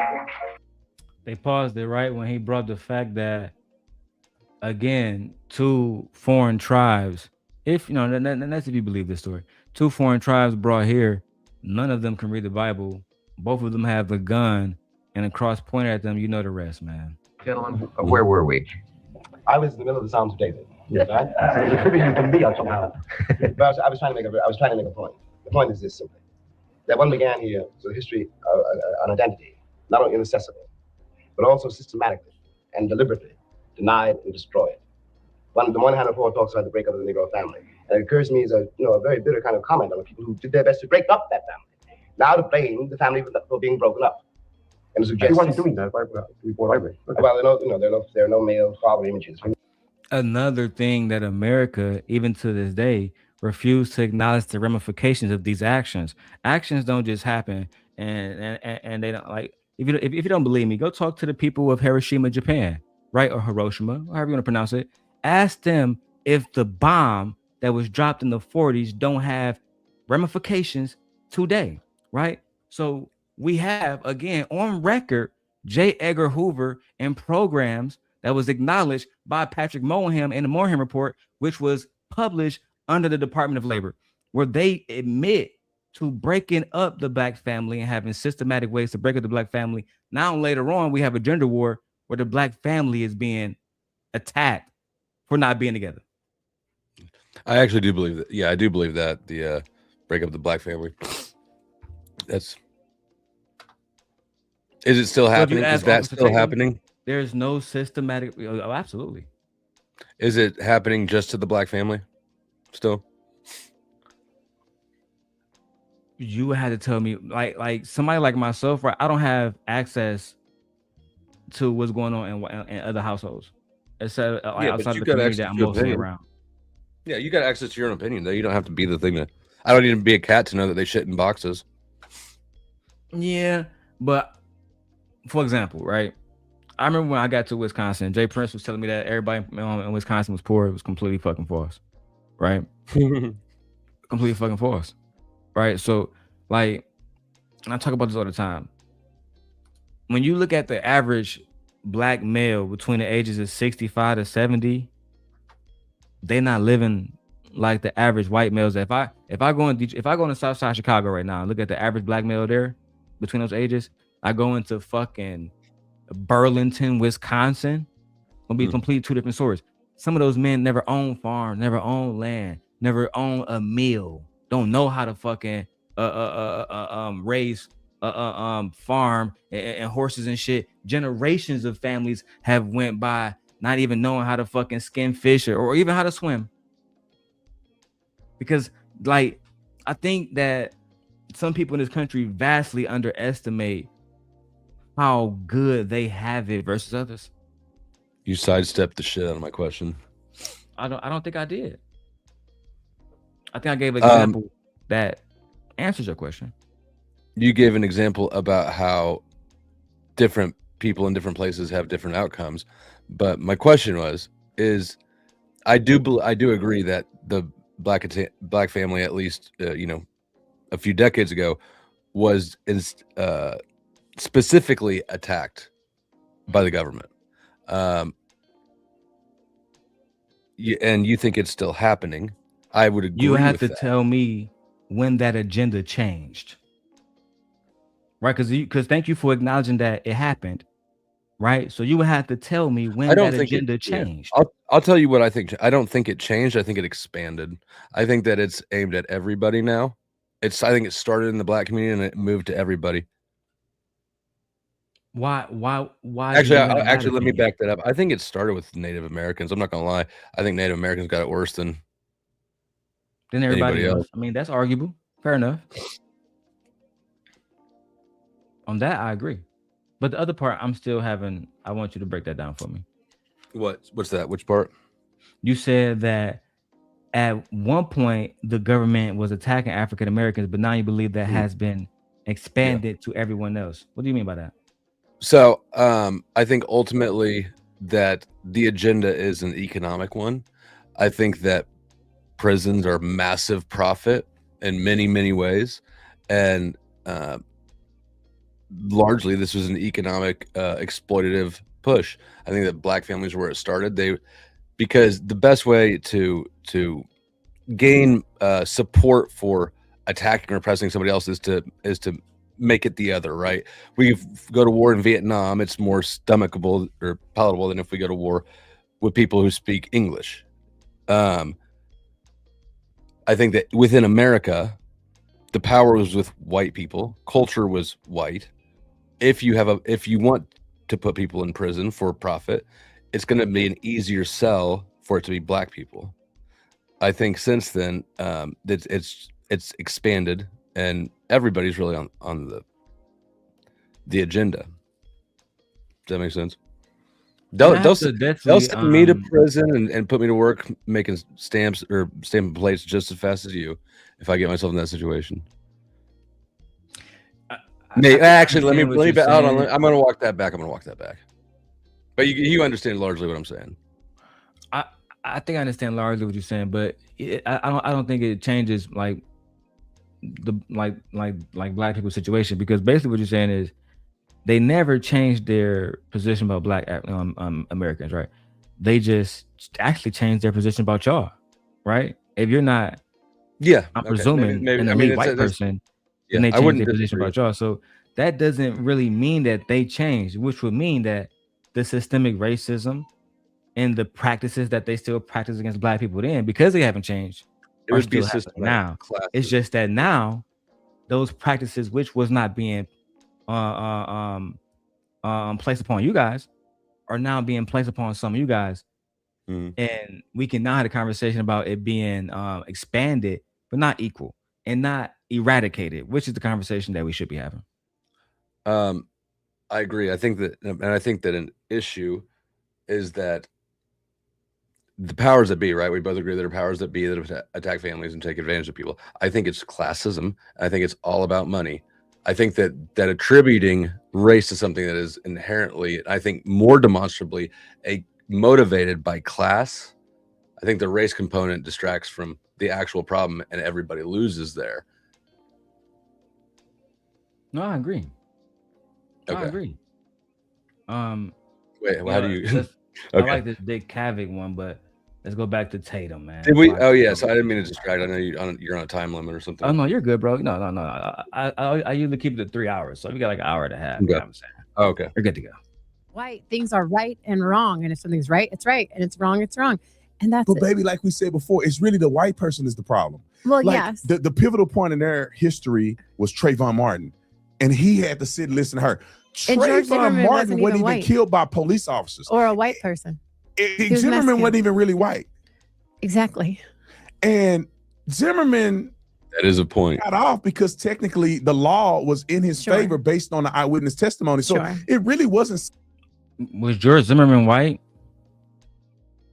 Nah, he was Mexican or Hispanic. From my understanding, when we were able to get access to a police report many years ago, George Zimmerman is a white man of Peruvian heritage. What's that mean? How do you be the two things? So, I think the Can best thing to do is to have, you be a white man of African heritage? You can. Like Elon Musk? Would that be like Elon Musk? Yeah. Like, and it's Okay. crazy. There's actually, like, for example, Team Fatty, he's African American. Sorry, he's African of Portuguese heritage. But he's not. If you can ask him this. There's a difference between African Portuguese and white Portuguese. So there's a big fucking difference. Right? But I'm gonna have Gemini explain it. I think it's best. Gemini, I'm seeming to have an issue with George Zimmerman race. Brandon Tatum said that George Zimmerman wasn't a white man. However, when I looked into his public record, it said that George Zimmerman is white and of Peruvian heritage. So was he white or non-white? Can you please explain this to me?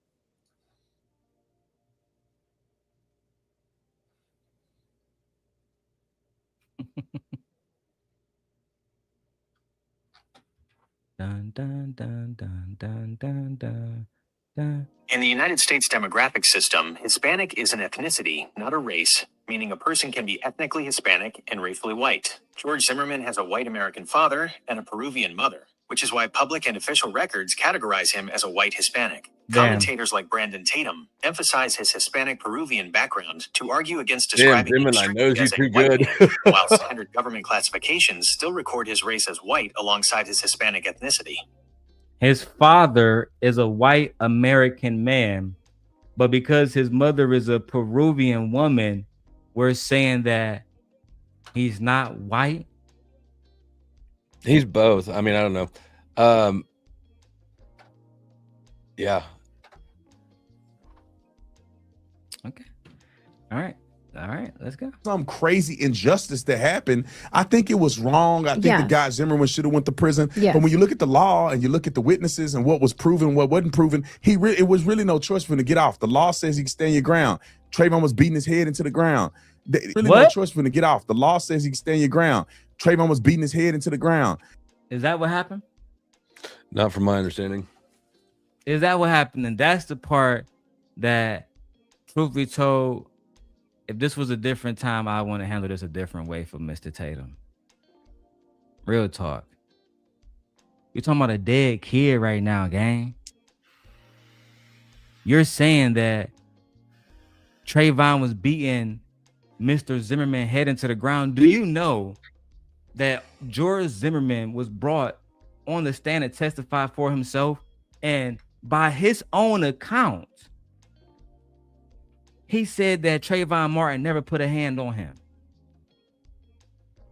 By George Zimmerman's own testimony. But that shit I was just telling Flow State about. You want to demonize a black boy so badly and misrepresent the entire situation to make George Zimmerman look better. Because you're a fucking coon. What? So how? Oh, go ahead. How do you interpret? Like, suss out what you think he would be motivated by to carry this narrative. Money. Which is fun. Like, by like some Other nefarious individuals cause, who think or like him the who want to push fact this. that we're talking about it right now, and the racial component actually brings attention when he does things like this, takes racial positions. The I black agree. guy who takes white sides is both infuriating and enticing, depending on who you are. Right? It works well for him. It does. But whether it works well for him or not, you know, it worked for Charlie Kirk for a while. It worked for people until it don't work. For a while. Right? People have karma. Yeah. At the end of the day, what happens if your kid died? Brandon Tatum? Maybe I'll go live and get money like you're doing now and mischaracterize the whole situation. But I think it's worth pointing out that the causal system of him taking that position, because I agree he's motivated by self-interest and money. We're sitting here talking about him. We're contributing to him taking the position that you're pointing out saying is unjust. We gotta take a little accountability and a little intellectual honesty and look and say this is a whole chain. The American obsession with race is what has created the obsession with race to a large extent. We're part of it. We're doing it right now. No, I disagree. What I'm doing is calling out racism in a way to show the hypocrisy, right? I'm not giving him any promotion, right? If people want to make that argument, then I will allow that argument to be made. But the only thing that I'm doing is calling out the facts from the lies, like the lies that I just called out when he said that Trayvon Martin was beating the shit out of George Zimmerman. That's a lie. That's a brutal, malicious lie about a dead child, right? So even if I'm promoting him, if that's what it's going to take to call it the hypocrisy, then so be it.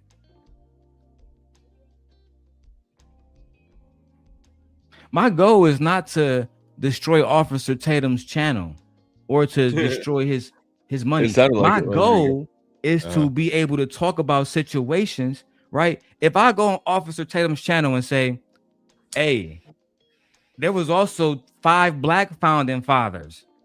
Yeah, George Washington was really a black guy. And Thomas fucking Jefferson, they was all black guys. The founding black Americans. He's going to correct me immediately, right? He's going to correct me immediately. If I say Charlie Kirk was a white guy, he's going to correct me immediately, right? So when it comes to the stuff that he wants to Charlie correct, Kirk was if white. I say fucking Warren Hudson killed Nolan Wells, he's going to correct me immediately. Mm-hmm. But he doesn't correct himself when he says Trayvon Martin was beating George Zimmerman head to the ground, when we have George Zimmerman testimony saying that that's the exact opposite of what happened. Yeah, he's carrying the narrative there for sure. Yeah, this is dangerous rhetoric, bro. I gotta press play. Yep. You know, whatever the case may be, the law is the law. Yeah. So to act like this is such a pivotal moment where Trayvon is the pivotal point in our relationship. Trayvon is a kid over here that got killed by white. But y'all don't talk about black people getting killed every day. By other that, yes, to me that was what was kind of exhausting about this. And you don't think we talk about black people that get killed by black people? That shows me that y'all have a true disconnection with like the black community, right?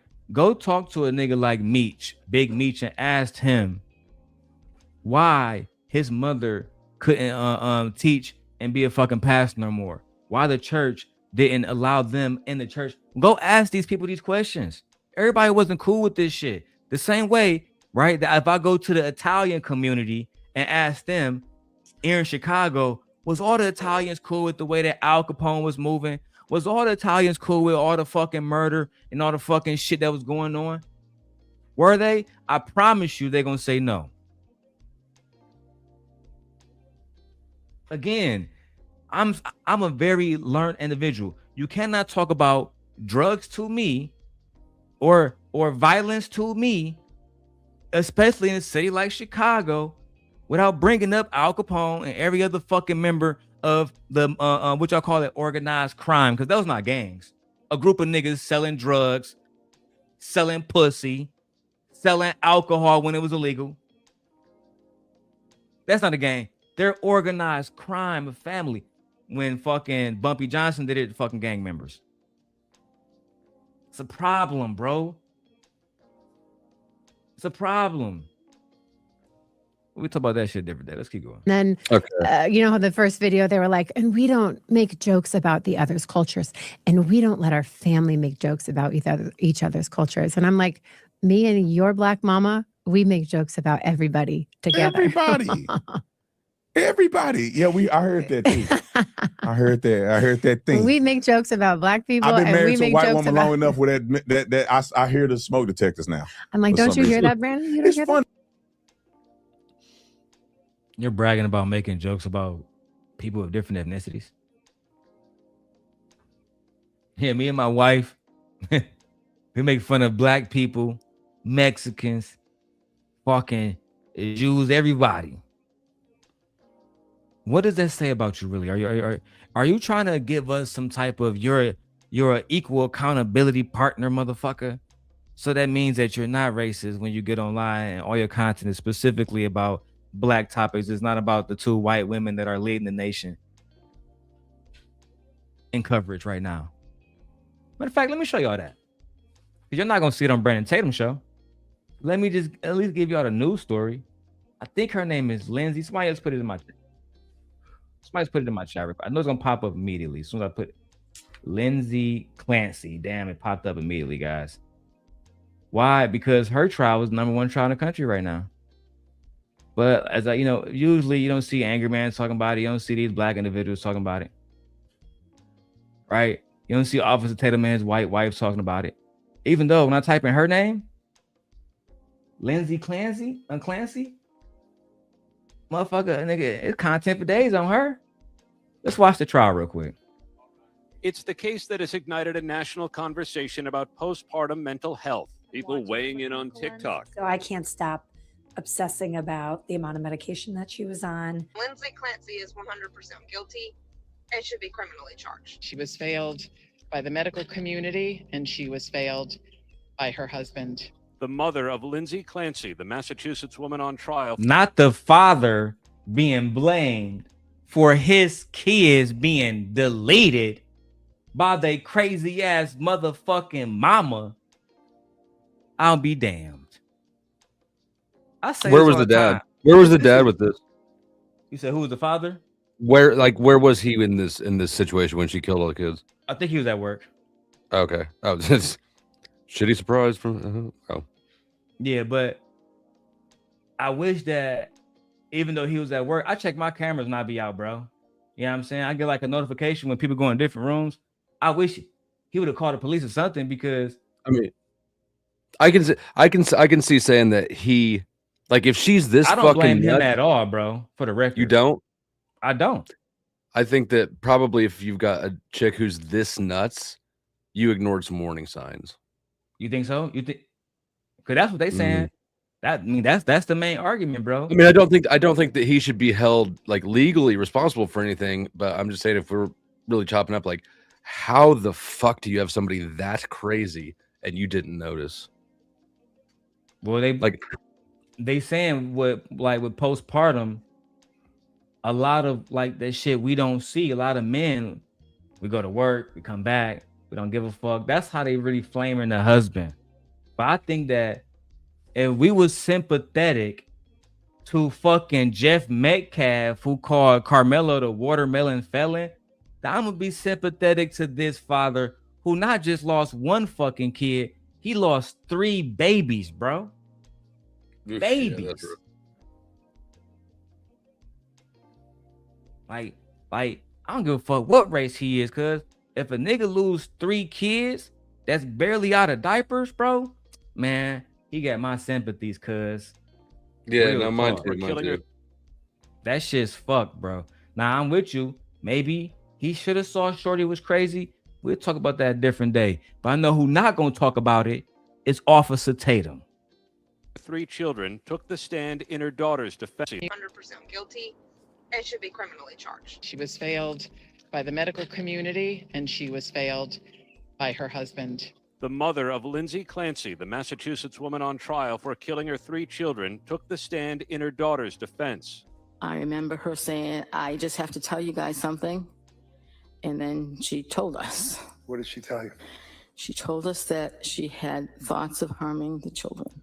Paula Musgrove testified her daughter grew anxious shortly before she was due to return to work as a labor and delivery nurse. She read this text from Clancy asking for help. Mom, will you please come up and stay with me for a bit? I'm really sick. Something is wrong. It's just really scary, and I don't want to be alone. Clancy has admitted she strangled 5-year-old Cora, 3-year-old Dawson, and 8-month-old Callan. Nigga, you killed a 5-year-old, a 3-year-old, and a baby that was 8 months, and you got motherfuckers vouching for you, cuz you should be burning in hell. I couldn't imagine being a father losing my kids like this, bro. I would be on a fucking warpath. Yeah, no, that's rough. Another reason this may not be getting the coverage is because this is actually depressing as fuck. I mean, yeah, bro, this shit is this is more depressing. This is more depressing than a vigilante wannabe cop dude killing not a man but a young man. You know, like this is more depressing. I mean, bro, they lucky I'm not the fucking judge. I don't want to hear shit. Either throw her, lock her up, or fucking give her the death sentence. But get her out of my fucking sight. Yeah. I don't want to be around. Yeah, I mean, claiming that the medical industry is to blame is fucking nuts, bro. I don't got. They're to blame for a lot of things. Bro. Don't get me to get it wrong. I don't have any love for that, but I don't know if you've been following the case, bro, because they live. The case is literally right now happening in Chicago. Look, dog. The father, Patrick Clancy, they trying to say that he might need to be locked up because he didn't see the signs, and now they got the mom testifying well, he did know because she told all of us she was crazy. What the fuck? Despite what I said a minute ago, like I do think that. Well, I mean, the mom just read that herself. The mom should have seen and done something too, right? You So maybe the mom should be locked up too. Fuck it. But no, I don't think like I don't believe in locking people up for shit that somebody else did. I don't believe in locking mom or husband up for what this woman did. I don't believe in locking parents up because their kids stole a gun and did something with it. I think that you can't be responsible for what you can't control, and the husband couldn't control her. Like while he's not there. Yeah, DJ Truth. Yeah, bro. They trying to make excuses for her and throw it on the man. And this the one time I think men need to come and rally behind this man, bro. I'm actually worried about that nigga mental health. High key. Bro, I guarantee it's shot. Like, yeah, I don't. It's not enough blunts I can smoke to get my 8-month baby back. And to think about somebody choking my 8-month baby, bro, that just triggered me for him. I don't even want to watch the rest of this shit. I'm gonna show y'all anyway. In January 2020. I agree also with Mellow and Nala down there. If you can tell somebody you're fucked up, then you're in enough control that she could have helped her fucking self. She reached out to somebody. She was able to recognize it, articulate it. And at that point, if that person doesn't respond the way, but you recognize this about yourself, you need to go drive yourself off a bridge or something. Like just whatever she was doing, these kids didn't deserve none of that shit she did. If I would have preferred, real talk, flow state, if she had just woke up and just drove and never fucking came back. Yeah, that's right. What I'm saying. Call the police and say, I'm not stable, gang, and get the fuck on. Let me keep going, bro.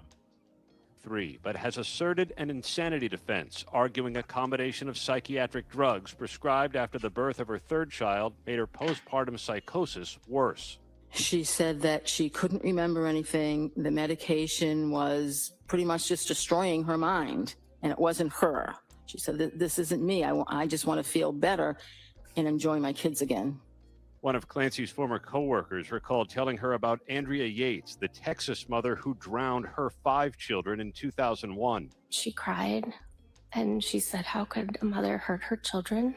Prosecutors allege Clancy was unhappy with her life and planned to kill her children and herself. She's paralyzed now from the waist down after jumping from a window.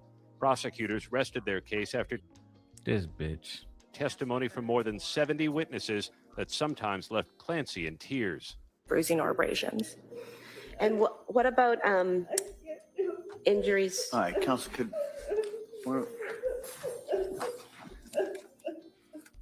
how you in court crying, telling some you can't do this when you just took out your own kids, gang? Let me finish this Tatum shit up, man. I'm gonna get triggered and go off. I already this is what I'm saying. This is why nobody's covering this shit. Let's get back to the race baiting. That's better. Fine. Let me tell you that. How exhausting, and this could just be, everyone's different, that's fine.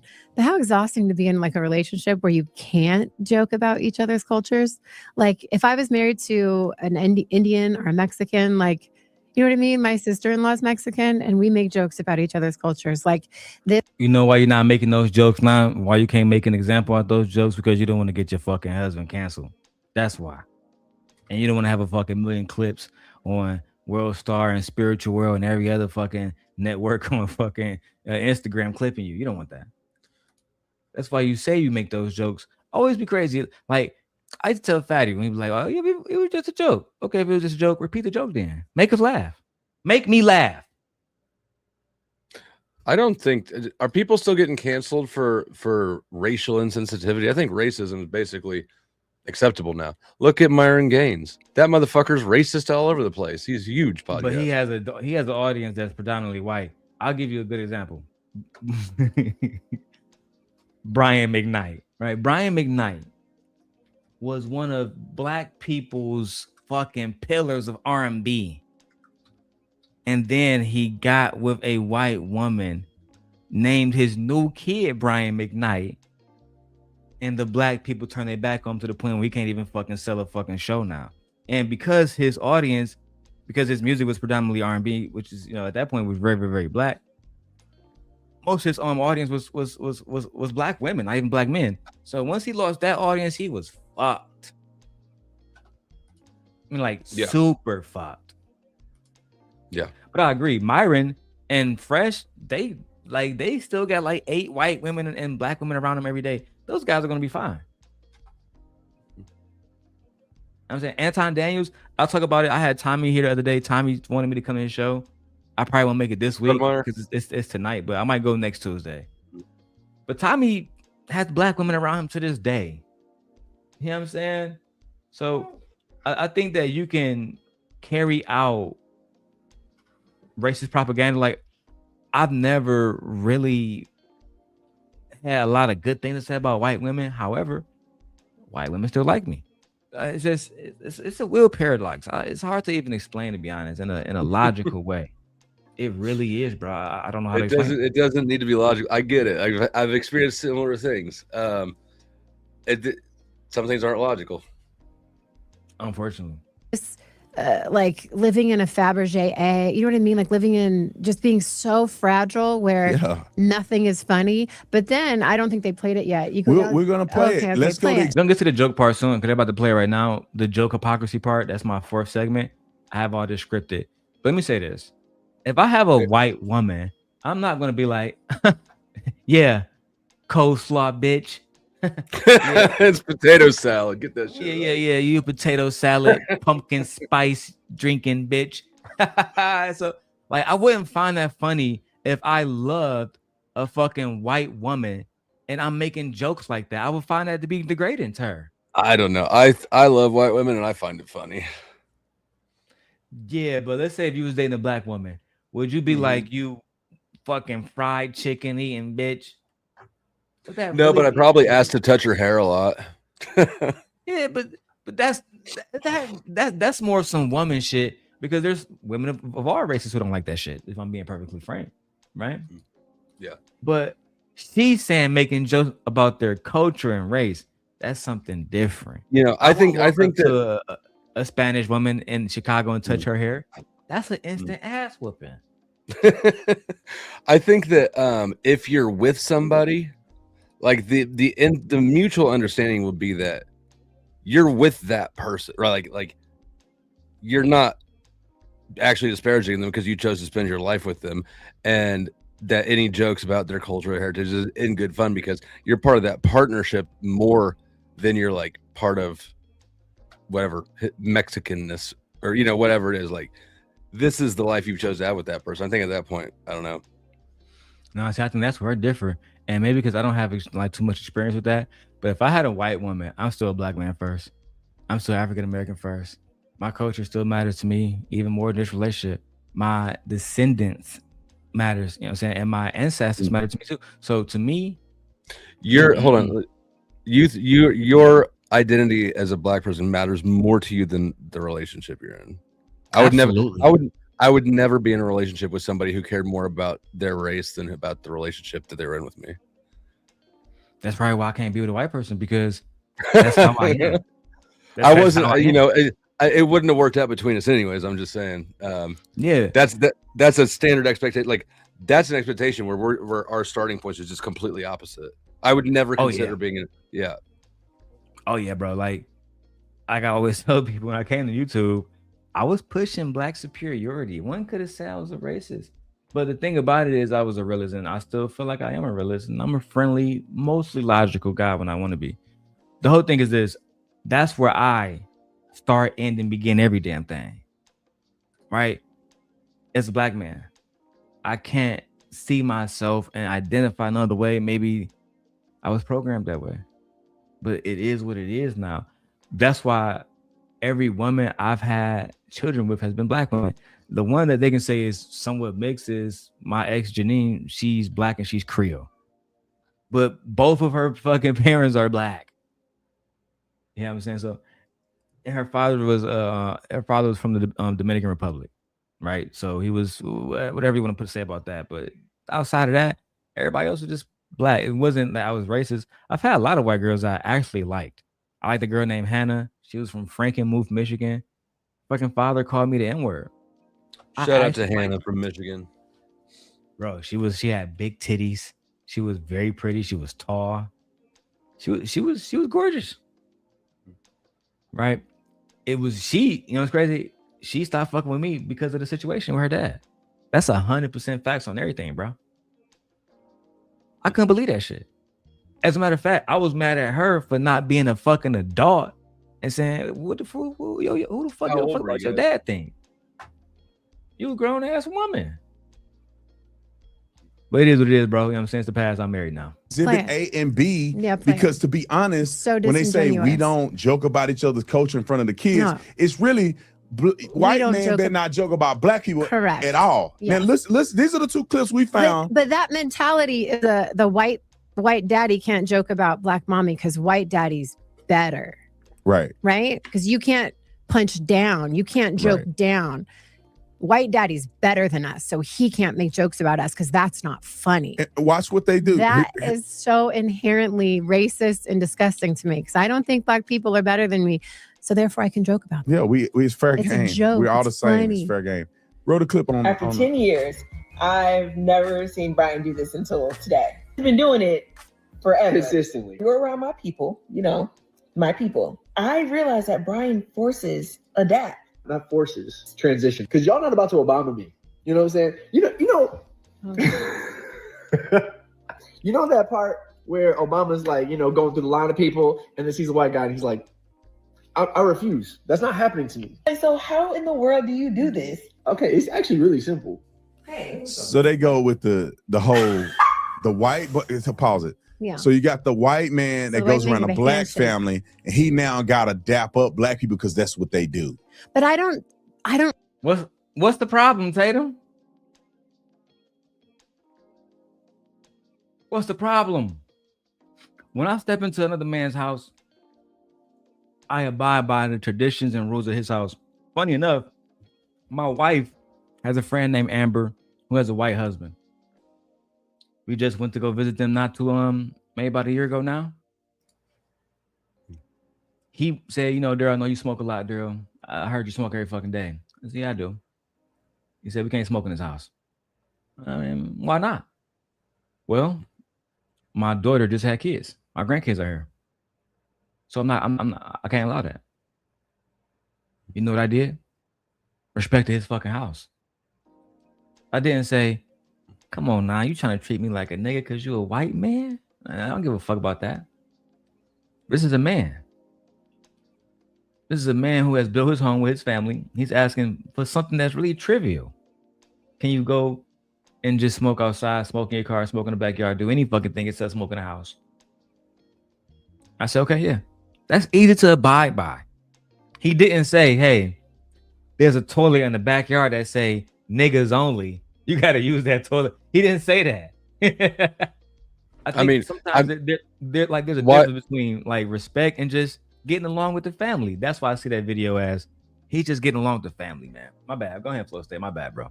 No, that situation, like, why did you pointed out that you didn't treat it as him being racist. Why would you even consider it? Like the fact that you point out that you didn't treat it that way is surprising to me. Which situation specifically? What that was asking you to not smoke in the house. Like, yeah, because I met some dudes, right, who feel like when white people try to give them any kind of command or whatever, or they get all uppity about it. They act like it's about race. Mm-hmm. But it's not about that, or it's about superiority. Okay, yeah. When I like to really analyze the situation before I like deliver a verdict. And in his situation with Tyrell, he would just ask me, yeah, bro, I don't even smoke in the house. Mm-hmm. You know what I'm saying? So I said, fuck it. At that time I had rented a Mustang. I said, bro, we can go smoke in the Mustang. Mm-hmm. And that's what we did. But it wasn't even about him. I found out his wife don't want smoke around the kids and shit. Which is, that's perfectly logical. Yeah. Even I didn't smoke in the house for my whole life until I started doing this YouTube shit. And then even now I just smoke in this room. But I misunderstood. I misunderstood the point you're making with that. It makes sense. Yeah. Because so like to Tatum's point, I don't think that this moment with the content creators is a racist one because he just want to dap them guys up and do what the black guys do. He's becoming acclimated to the culture that his wife come from, so they can become more comfortable around him and more accepted of him. That's not a problem. I still think that, you know, I'm still going back to we disagreed on earlier. I still think it's an inversion of priorities. But no, it's not my family. So I agree. Hey, I'm about to get out of here. I got to get some lunch, but let me ask you one question before I go. The phrase black neighborhood, right? Yeah. Is used to describe poor neighborhoods. Fair enough. Do you ghetto neighborhoods, dangerous neighborhoods? How do you feel? Do you feel any sort of way about that? Do you think that that's racist? Yeah, racist, self-defeating, counterproductive, like true. I think it's true. When you look at predominantly black neighborhoods, as we talked about earlier, these are not neighborhoods where the men that are part of neighborhoods, do they own a Ford? Do they own a I mean, if they own a Ford, the Chevy neighborhood is where you really want to be. But you get what I'm saying, right? All of like when you go to Detroit, Michigan, I can only like relate back to where I'm from, and you go to the surrounding areas. I took my wife there actually. I said, wife, you know what's crazy? About 6 miles outside of Detroit is the richest county in Michigan. It's called Oakland County, and if you go there, you'll see Lamborghinis, you'll see fucking Bugattis. It's almost like you're not 6 miles outside of Detroit. And guess what? No crime happens there. The gangsters don't come there and rob them niggas and take all their fine things. Why is that? Because they know better. You see, when you strip a community of everything, it's not just about racism to me. It's about what you talked about earlier. It's about social economics and power, which is rooted in racism because they want their own race to remain in power. That's what I believe personally. At the end of the day, though, when you talk about poor black cities, the difference between a poor black city and a poor white city is that poor white man, more than likely, like for example, Charlie Kirk grew up in Wheeling, Illinois. That's considered a poor white city, right? When you compare it to a city like Northbrook, Illinois, or Wilmette, Illinois, where there's fucking billionaires. However, when you look at Wheeling High School, where Charlie Kirk went to high school at, and you look at, I don't know, any fucking school on the south side of Chicago, you'll see the differences between poor whites, poor blacks. And then you can look at the community resources in those same neighborhoods. I think those are defining differences. And before you go, I'll end it here to give you a real life example. Yeah. Everybody know I went to Central Michigan, lived in Mount Pleasant, Michigan for years. My brother, when he got out of jail, he was trying to become a fucking truck driver. They was charging this motherfucker like $2,000 in Detroit. Couldn't find nobody to do it. He didn't have the money, right? I said, bro, come live with me in Mount Pleasant for a while. You know what I'm saying? Get this shit off your mind. He found a program in Mount Pleasant that allows you to get your trucking license for fucking free. Ever since that day, he's a fucking truck. He's a truck driver. That's why his channel is called the Trading Trucker. At the end of the day, when I found out that there was individuals that was graduating, I think they was doing like 50 people per class. It was like every 3 months, and they was graduating people that was going in and making $100,000 with no investment, zero, just showing up. Whereas in other states, other parts like where I'm from, Detroit, it was no motherfuckers that was doing that. So to me, that seems like one of those resource differences based on communities. That's how I looked at it. Fair enough. I personally think that if you want to point at anything as white supremacy in this country, it would be the that phenomenon like that, right? The fact that there is no such thing as a white neighborhood, as a black neighborhood. It's actually illegal, that sort of housing segregation. And the fact that we look at refer to these things as racial things when really we're talking about primarily poverty versus not poverty. I think that is racism or white supremacy, and I think it's internalized, ironically, primarily and most strongly amongst black communities. I don't know. I was just wondering your thoughts on that. I'm gonna ask you one question to go to, and yeah. I know you got to go at it. So, why do you think that America never voted for a black president until Barack Obama? I mean, the history of America. I mean, black people were behind socioeconomically, and if you're behind economically, you're gonna have a hell of a hard time funding a presidential campaign, right? Also, this, just media, especially several decades ago, right? It was white culture. You had white families on TV. I mean, I guess there's Bill Cosby, right? But it was culture.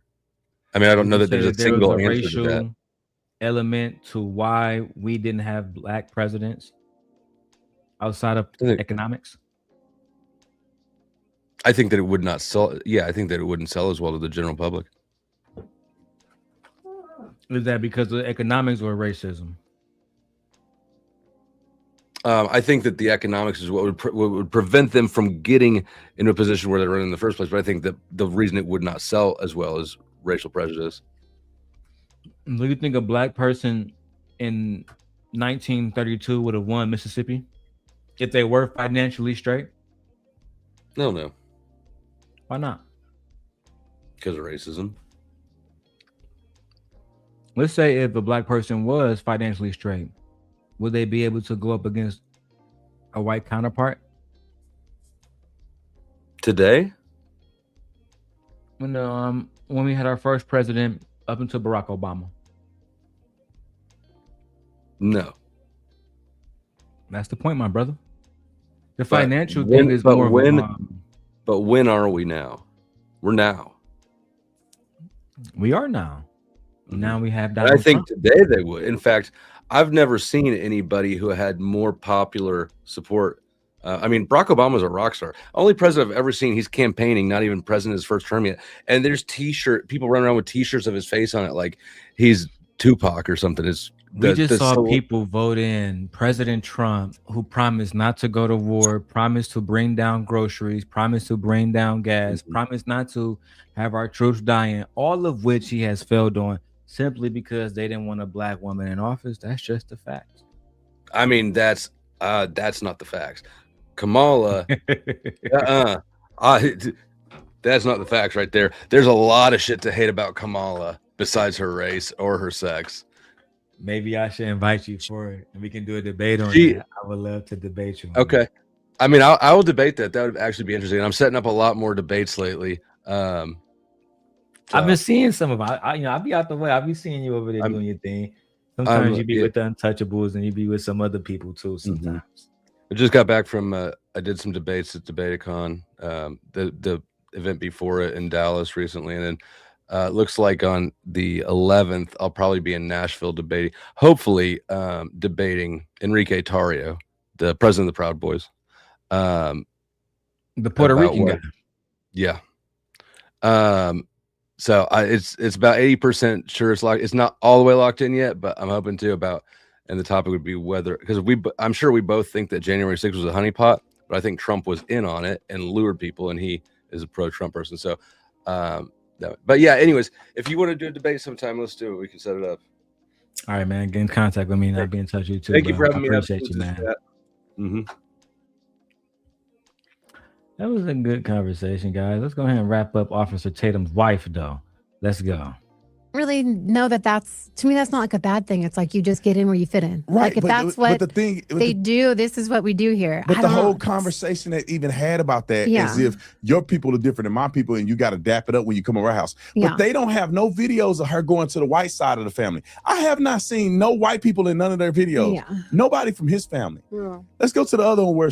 That's probably because his family secretly are racist. His family probably smile in her face and play behind her back. That's probably exactly what's going on. But I mean, that's just my educated guess. She's making fun of him being white, him running through the snow. But they don't make jokes about each other's cultures. Right. Roll it. There's some things you just can't change about people. You're crazy. You crazy. You can't take it out of them fully. It's in them. It's in them. But you will never see him in a video saying that about her. Not changing the smoke. Not changing the smoke detector. It's in him. This is beta male. Oh, now he's a beta male. Beta. I'm gonna play Kevin Samuels. God damn it! You can't make this shit up. God forbid a man try to love on his wife. God forbid a man try to care about his wife. You pussy ass nigga. My wife says, let me go to my wife's comments real quick, guys. Let's go to these comments real quick. Hold on. We got going on. Even the poorest white man still has whiteness compared to someone being black. Lyndon B. Johnson, I'm going to read this exactly how it is. Lyndon B. Johnson about how racism could be used to keep poor white people from recognizing their shared economic interests with poor black people. If you can convince the lowest white man he's better than the best color man, he won't notice you're picking his pocket. Child. This is the facts. Good job, wife. Shout out to my wife. I think I taught her that. Team patriarchy. Psych, no. Energy. Let me ask you this last question because, which one you think is worse?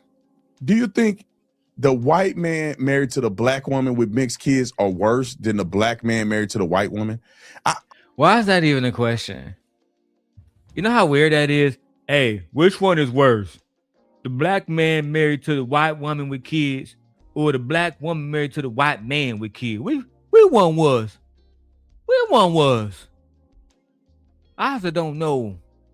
I said that's how niggas down there in the South talk. I said don't know. Thank God my nigga Drip got that. Never mind. Cause I was about to say some racist shit. Cause I feel like most of y'all niggas in the South stupid. I'm sorry. I honestly believe. What do you mean worse? Worse meaning the worst way they raise their kids. Because I almost feel like that the white man married to the black woman. Well, it depends, right? Because I think if the white man is married to the black woman and the black woman is not engulfed in a black culture. Yes. But I feel like the issue with, and I could be wrong. Oh, so basically she's a white woman like you. If she's a white, because I'm telling you, Officer Tatum is truly a white woman, and his wife must be lesbo. That's how I feel about it. Because she don't want a real man. She want a woman that submit to her in the white culture. Oh yeah, God forbid the white man got a black woman that's engulfed in black culture. Whoo! Whoo! His hands gonna be full. That's what I don't like about y'all, bro. That's and listen, man, I might just cover the Nancy Clancy or Lindsay Clancy content. It's time to show y'all the real face of the white woman. But I feel like my observation is that mixed kids who've got an issue, you know what I mean, with being mixed, is when they have parents like this, and I could be wrong, it's just an observation, but like mommy is overcompensating or mommy feels a certain way because she didn't marry a strong black man. She married a white man. So now, you know what I mean? We got to overcompensate for the blackness because we don't want you to think you're too white now. You know what I mean? Whereas white women married to a black, it's just like, that's daddy. You know what I mean? There's no, I don't feel a way. We don't know what the fuck you're talking about. You sound just as stupid as your husband. You sound just as uneducated and I'm saying you can't make a fucking point just like your husband. I see the apple don't fall far from the tree. I see why y'all were meant for each other. I see why y'all were drawn to each other. Okay? If I couldn't be around somebody of this low IQ, I couldn't be around somebody who is clearly racist. I couldn't be with a woman who wanted to make jokes about my race. Oh yeah, Martin Luther, coon. You think that's funny? Oh yeah, I'm pretty sure our son's gonna be basketball players. You know, they're black. They're gonna be great athletes. You think that's funny? The fuck? Of like, he needs to get some whiteness in him because it's like you can shoot guns. You know what I mean? You can hunt. You can fight. You can like do all the things my white dad and white brother. You know what I mean? Does. So it's like, to me, you're like this. You are the same as my brother and my dad, like identical. You know what I mean? In a lineup, bam, bam, bam, same. So I don't feel any like, what's the word? Like I don't feel like I'm missing out on anything. Where it's over there, I'm missing out on having a strong black man leading my household. So I got to overcompensate. Yeah, but I hear what you're saying. Bitch, I don't like how you keep saying strong black man. Fuck is you talking about? Are you not being led by a strong black man? I mean, how do you see your man? Are you not being led by a strong black man as we speak? I get so confused. Like, as much as y'all talk about how trans people don't understand their identity, do your husband understand his? I gotta go. I'm sorry. We out of here, y'all. Make sure y'all hit the like button. Subscribe to the channel. Listen, I'm looking at YouTube Studio. We did over 20,000 views today. Okay?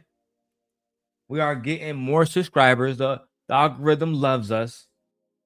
Okay? Yes, I'm wearing long john. It looked good on me. That's a fact. I got to get to work now. Keep me and my wife in your prayers. I will finish the Officer Tatum and his wife segments. We have more to talk about. We have more to break down. If you want to become a member, please join the members only, because that's the only place I'm going to be posting exclusive content. And I also added in the Patreon link, because if y'all want to see more videos like the ones with Obsidian, me and Taz and Prince Sella, all that content I'm going to be posting to my Patreon very much soon. All right, hit the Cash App, support the channel. Cash App $DLon316. Shout out to OG Patrice. He just tapped in. We about to end it, but shout out to OG Patrice. We love you. With that being said, we are out of here. Oh, and before I go, where's my what you call it? Hold on. I'm about to post my Green Lantern video on my other channel, and then I'm gonna make a community wall post for y'all, so y'all can go check that out. All right. The Green Lantern show is out. It does look fire. All right. This is my Green Lantern shit. The light is on and the truth is coming. Watch my new Green Lantern review now on The Darrel Long Show. The light is on and the truth is coming. Watch my new Green Lantern review now on The Darrel Long Show.